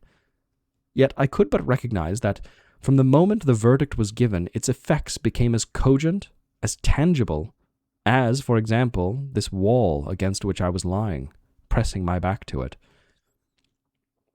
When such thoughts crossed my mind, I remembered a story that Mother used to tell me about Father.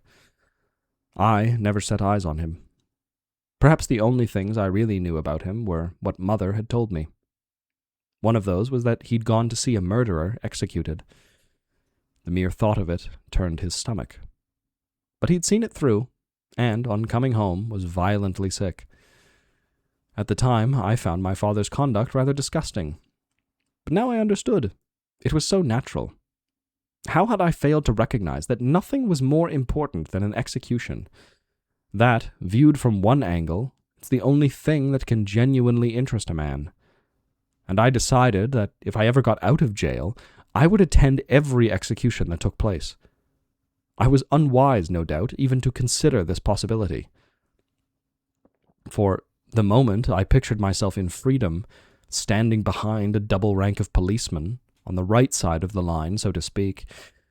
The mere thought of being an onlooker who comes to see the show, and can go home and vomit afterward, flooded my mind with a wild and absurd exultation. It was a stupid thing to let my imagination run away with me like that. A moment later, I had a shivering fit and had to wrap myself closely in my blanket. But my teeth went on chattering. Nothing would stop them. Still, obviously, one can't be sensible all the time. Another equally ridiculous fancy of mine was to frame new laws, altering the penalties. What was wanted, to my mind, was to give the criminal a chance, if only a dog's chance, say, 1 chance in 1,000. There might be some drug, or combination of drugs, which would kill the patient. I thought of him as the patient, 990 times in 1,000. Then he should know this was, of course, essential. For after taking much thought calmly, I came to the conclusion that what was wrong about the guillotine was that the condemned man had no chance at all. Absolutely none. In fact, the patient's death had been ordained irrevocably. It was a foregone conclusion. If by some fluke the knife didn't do its job, they started again. So it came to this, that, against the grain, no doubt, the condemned man had to hope the apparatus was in good working order. This, I thought, was a flaw in the system. And, on the face of it, my view was sound enough. On the other hand, I had to admit it proved the efficiency of the system. It came to this. The man under sentence was obliged to collaborate mentally. It was in his interest that all should go off without a hitch. Another thing I had to recognize was that until now I'd had wrong ideas on the subject. For some reason, I'd always supposed that one had to go up steps and climb onto a scaffold to be guillotined. Probably that was because of the 1789 revolution. I mean, what I'd learned about it at school, and the pictures I had seen. Then, one morning, I remembered a photograph that the newspapers had featured on the occasion of the execution of a famous criminal. Actually, the apparatus stood on the ground. There was nothing very impressing about it, and it was a lot narrower than I'd imagined. It struck me as rather odd that picture had escaped my memory until now. What had struck me at the time was the neat appearance of the guillotine, its shining surfaces and finish. They reminded me of some laboratory instrument. One always has exaggerated ideas about what one doesn't know. Now, I had to admit, it seemed a very simple process. Getting guillotined, that is. The machine is on the same level as the man, and he walks towards it as he steps forward to meet somebody he knows. In a sense, that too was disappointing. The business of climbing a scaffold, leaving the world below, so to speak, gave something for a man's imagination to get a hold of. But as it was, the machine dominated everything. They killed you discreetly, with a hint of shame and much efficiency. There were 2 other things about which I was always thinking: the dawn and my appeal. However, I did my best to keep my mind off of these thoughts. I lay down, looked up at the sky, and forced myself to study it. When the light began to turn green, I knew that night was coming. Another thing I did to deflect the course of my thoughts was to listen to my heart. I couldn't imagine that this faint throbbing, which had been with me for so long, would ever cease. Imagination has never been one of my strong points. Still, I tried to picture a moment when the beating of my heart no longer echoed in my head, but in vain. The dawn and my appeal were still there. And I ended by believing it was a silly thing to try and force one's thoughts out of their natural groove. They always came for one at dawn, that much I knew. So, really, all of my nights were spent in waiting for that dawn. I have never liked being taken by surprise. When something happens to me, I want to be ready for it. That's why I got into the habit of sleeping off and on in the daytime and watching through the night for the first hint of daybreak in the dark dome above. The worst period of the night was that vague hour when I knew they usually come. Once it was after midnight I waited, listening intently. Never before had my ears perceived so many noises, such tiny sounds. Still, I must say I was lucky in one respect. Never during any of those periods did I hear footsteps. Mother used to say that however miserable one is, there's always something to be thankful for. And each morning, when the sky brightened and light began to flood my cell, I agreed with her. Because I might just as well have heard footsteps. and felt my heart shattered into bits. Even though the faintest rustle sent me hurrying to the door and pressing an ear to the rough, cold wood, I listened so intently that I could hear my breathing, quick and hoarse like a dog's panting. Even so, there was an end. My heart hadn't split, and I knew I had another 24 hours respite. Then, all day, there was my appeal to think about. I made the most of this idea, studying my effects so as to squeeze out the maximum of consolation. Thus, I always began by assuming the worst. My appeal was dismissed. That meant, of course, I was to die. Sooner than others, obviously. But, I reminded myself, it's common knowledge that life isn't worth living, anyhow. And on a wide view, I could see that it makes little difference whether one dies at the age of 30 or 70, since, in either case, other men and women will continue living. The world will go on as before. Also, whether I died now or 40 years hence, this business of dying had to be got through, inevitably. Still, somehow, this line of thought wasn't as consoling as it should have been. The idea of all those years of life in hand was a galling reminder. However, I could argue myself out of it by picturing what would have been my feelings when my term was up and death had cornered me.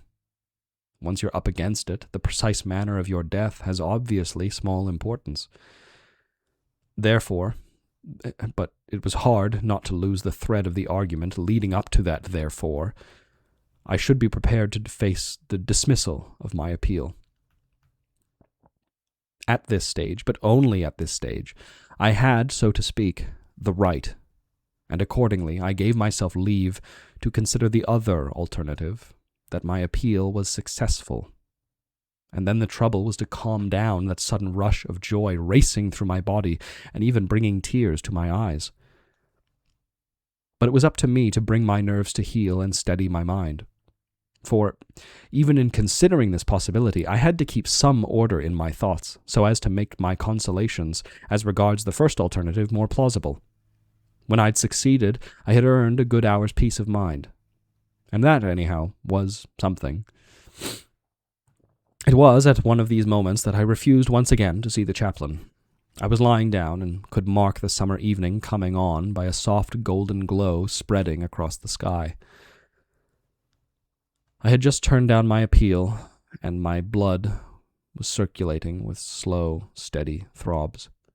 No, I didn't want to see the chaplain. Then I did something I hadn't done for quite a while. I fell to thinking about Marie. She hadn't written me for ages. Probably, I surmised, she had grown tired of being the mistress of a man sentenced to death. Or she could be ill, or dead. After all, such things happen. How could I have known about it, since, apart from our two bodies, separated now, there was no link between us, nothing to remind us of each other? Supposing she was dead, her memory would mean nothing. I couldn't feel an interest in a dead girl. This seemed to me quite normal, just as I realized that people would soon forget me once I was dead. I couldn't even say that this was hard to stomach. Really, there's no idea to which one doesn't get acclimatized in time. My thoughts had reached this point when the chaplain walked in unannounced. I couldn't help giving a start on seeing him. He noticed this, evidently, as he promptly told me not to be alarmed.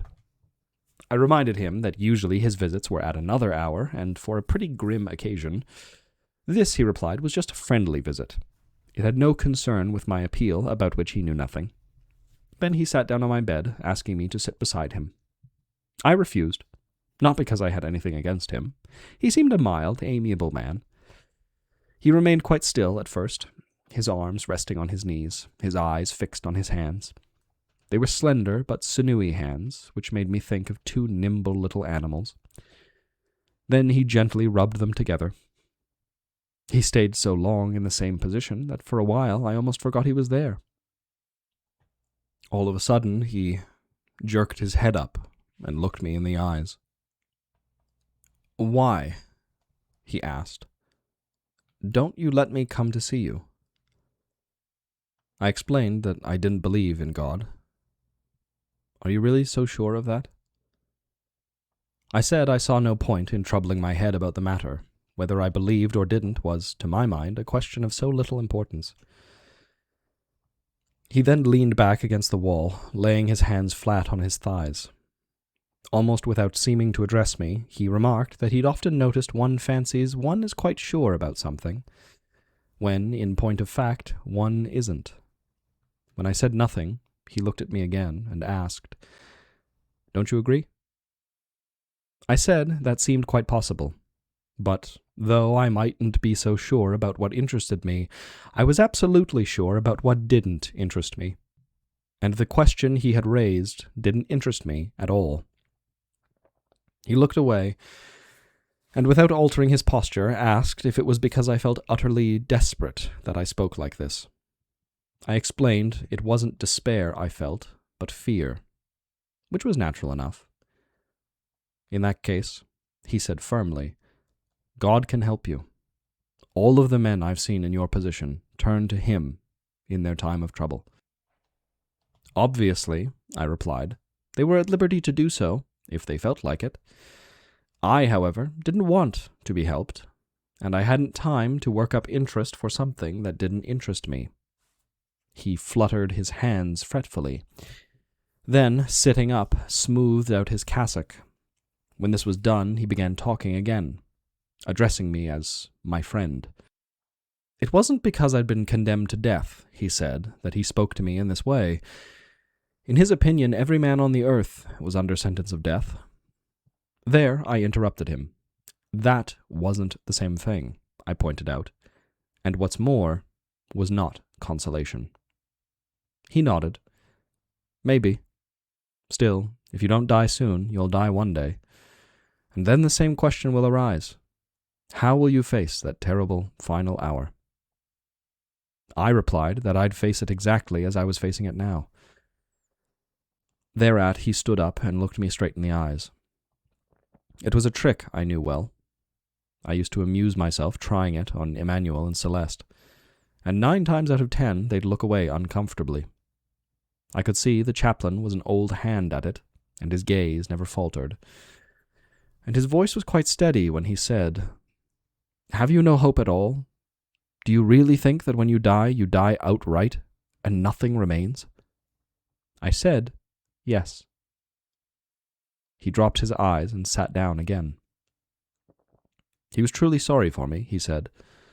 It must make life unbearable for a man to think as I did. The priest was beginning to bore me, and resting a shoulder on the wall, just beneath this little skylight, I looked away. Though I didn't trouble much to follow what he said, I gathered that he was questioning me again. Presently his tone became agitated and urgent, and as I realized that he was genuinely distressed, I began to pay more attention. He said he felt convinced my appeal would succeed, but I was saddled with a load of guilt of which I must get rid. In his view, man's justice was a vain thing. Only God's justice mattered. I pointed out that the former had condemned me. Yes, he agreed, but it hadn't absolved me from my sin. I told him that I wasn't conscious of any sin.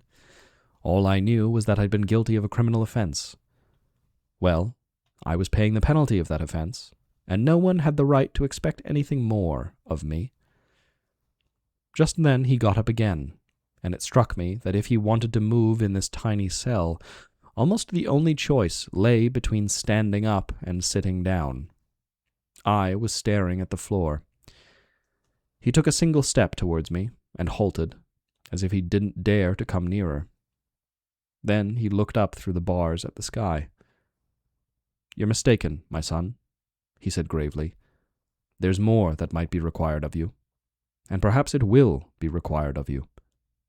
"What do you mean?" "You might be asked to see what?" Slowly the priest gazed around my cell, and I was struck by the sadness of his voice when he replied, "These stone walls, I know it only too well, are steeped in human suffering. I've never been able to look at them without a shudder, And yet, believe me, I am speaking from the depths of my heart. I know that even the wretchedest amongst you have sometimes seen, taking form against that greyness, a divine face. It is that face that you are asked to see. This roused me a little. I informed him that I'd been staring at those walls for months, and there was nobody, nothing in the world I knew better than I knew them. And once upon a time, perhaps, I used to try and see a face. But it was a sun-gold face, lit up with desire. Marie's face. I had no luck. I'd never seen it, and now I'd given up trying. Indeed, I'd never seen anything taking form, as he called it, against those grey walls. The chaplain gazed at me with a sort of sadness. I now had my back to the wall, and the light was flowing over my forehead. He muttered some words I didn't catch, and then abruptly asked me if he might kiss me. I said no. Then he turned, came up to the wall, and slowly drew his hand along it. "Do you really love these earthly things so very much?" he asked in a low voice. I made no reply. For quite a while he kept his eyes averted. His presence was getting more and more irksome, and I was on the point of telling him to go and leave me in peace, when all of a sudden he swung around on me and burst out passionately. "No, no, I refuse to believe it. I am sure you've often wished there was an afterlife." Of course I had, I told him. Everybody has that wish at times. But that had no more importance than wishing to be rich, or to swim very fast, or to have a better-shaped mouth. It was in the same order of things. I was going on in the same vein when he cut in with a question. How did I picture the life after the grave? I fairly bawled out at him, "A life in which I can remember this life on earth. That's all I want of it." And in the same breath I told him I'd had enough of his company. But apparently he had more to say on the subject of God. I went close up to him and made a very last attempt to explain that I'd had very little time left and I wasn't going to waste it on God. Then he tried to change the subject by asking me why I hadn't once addressed him as Father, seeing that he was a priest. That irritated me still more, and I told him he wasn't my father. Quite the contrary, he was on the other's side. "No, no, my son," he said, laying his hand on my shoulder. "I'm on your side, though you don't realize it, because your heart is hardened. But I shall pray for you." Then, I don't know how it was, but something seemed to break inside of me, and I started yelling at the top of my voice. I hurled insults at him. I told him not to waste his rotten prayers on me. It was better to burn than to disappear. I'd taken him by the neckband of his cassock, and in a sort of ecstasy of joy and rage, I poured out on him all of the thoughts that had been simmering in my brain. He seemed so cocksure, you see, and yet none of his certainties were worth one strand of a woman's hair. Living as he did, like a corpse, he couldn't even be sure of being alive. It might look as if my hands were empty. Actually, I was sure of myself, sure about everything, far surer than he, sure of my present life and of the death that was coming. That, no doubt, was all I had, but at least that certainty was something I could get my teeth into, just as it had got its teeth into me. I'd been right. I was still right. I was always right. I'd passed my life in a certain way, and I might have passed it in a different way if I'd felt like it. I'd acted thus, and I hadn't acted otherwise. I hadn't done X, whereas I had done Y or Z. And what did that mean? That, all the time, I'd been waiting for this present moment. For that dawn, tomorrow's or another day's, which was to justify me. Nothing had the least importance, and I knew quite well why. He, too, knew why. From the dark horizon of my future, a sort of slow, persistent breeze had been blowing towards me all of my life long, from the years that were to come. And on its way, that breeze had leveled out all of the ideas that people tried to foist on me on that equally unreal years that I was living through. What difference could they make to me, the deaths of others, or a mother's love, or his God, or the way a man decides to live, the fate he chooses, the fate he thinks he chooses, since one and the same fate was bound to choose not only me, but thousands of millions of privileged people who, like him, called themselves my brothers? Surely he must see that. Every man alive was privileged. There was only one class of men, the privileged class. All alike would be condemned to die one day. His turn, too, would come like the others. And what difference could it make if, after being charged with murder, he were executed because he didn't weep at his mother's funeral? Since it all came to the same thing in the end. The same thing for Salamano's wife and for Salamano's dog. That little robot woman was as guilty as the girl from Paris who had married Masson, or as Marie who wanted to marry her. What did it matter if Raymond was as much my pal as Celeste, who was a far worthier man? What did it matter if at this very moment Marie was kissing a new boyfriend? As a condemned man himself, couldn't he grasp what I meant by that dark wind blowing from my future? I had been shouting so much that I'd lost my breath. And just then the jailers rushed in and started trying to release the chaplain from my grip. One of them made as if to strike me. The chaplain quieted them down, then gazed at me for a moment without speaking. I could see tears in his eyes. Then he turned and left the cell. Once he'd gone, I felt calm again. But all of this excitement had exhausted me, and I dropped heavily onto my sleeping plank. I must have had a longish sleep, for when I woke, the stars were shining down on my face. Sounds of the countryside came faintly in, and the cool night air, veined with smells of earth and salt, fanned my cheeks. The marvelous peace of the sleep-bound summer night flooded through me like a tide. Then, just on the edge of daybreak, I heard a steamer's siren. People were starting on a voyage to a world which had ceased to concern me forever. Almost for the first time in many months, I thought of my mother. And now, it seemed to me, I understood why, at her life's end, she had taken on a fiancé. Why she had played at making a fresh start. There, too, in that home where lives were flickering out, the dusk came as a mournful solace. With death so near, Mother must have felt like someone on the brink of freedom, ready to start life all over again. No one in the world had any right to weep for her. And I, too, felt ready to start life all over again. It was as if that great rush of anger had washed me clean, emptied me of hope, and, gazing up at the dark sky spangled with its signs and stars, for the first time, I laid my heart open to the benign indifference of the universe. To feel it so like myself, indeed, so brotherly, made me realize that I had been happy, and that I was happy still. For all to be accomplished, for me to feel less lonely, all that remained to hope was that on the day of my execution, there should be a huge crowd of spectators, and that they should greet me with howls of execration. The end.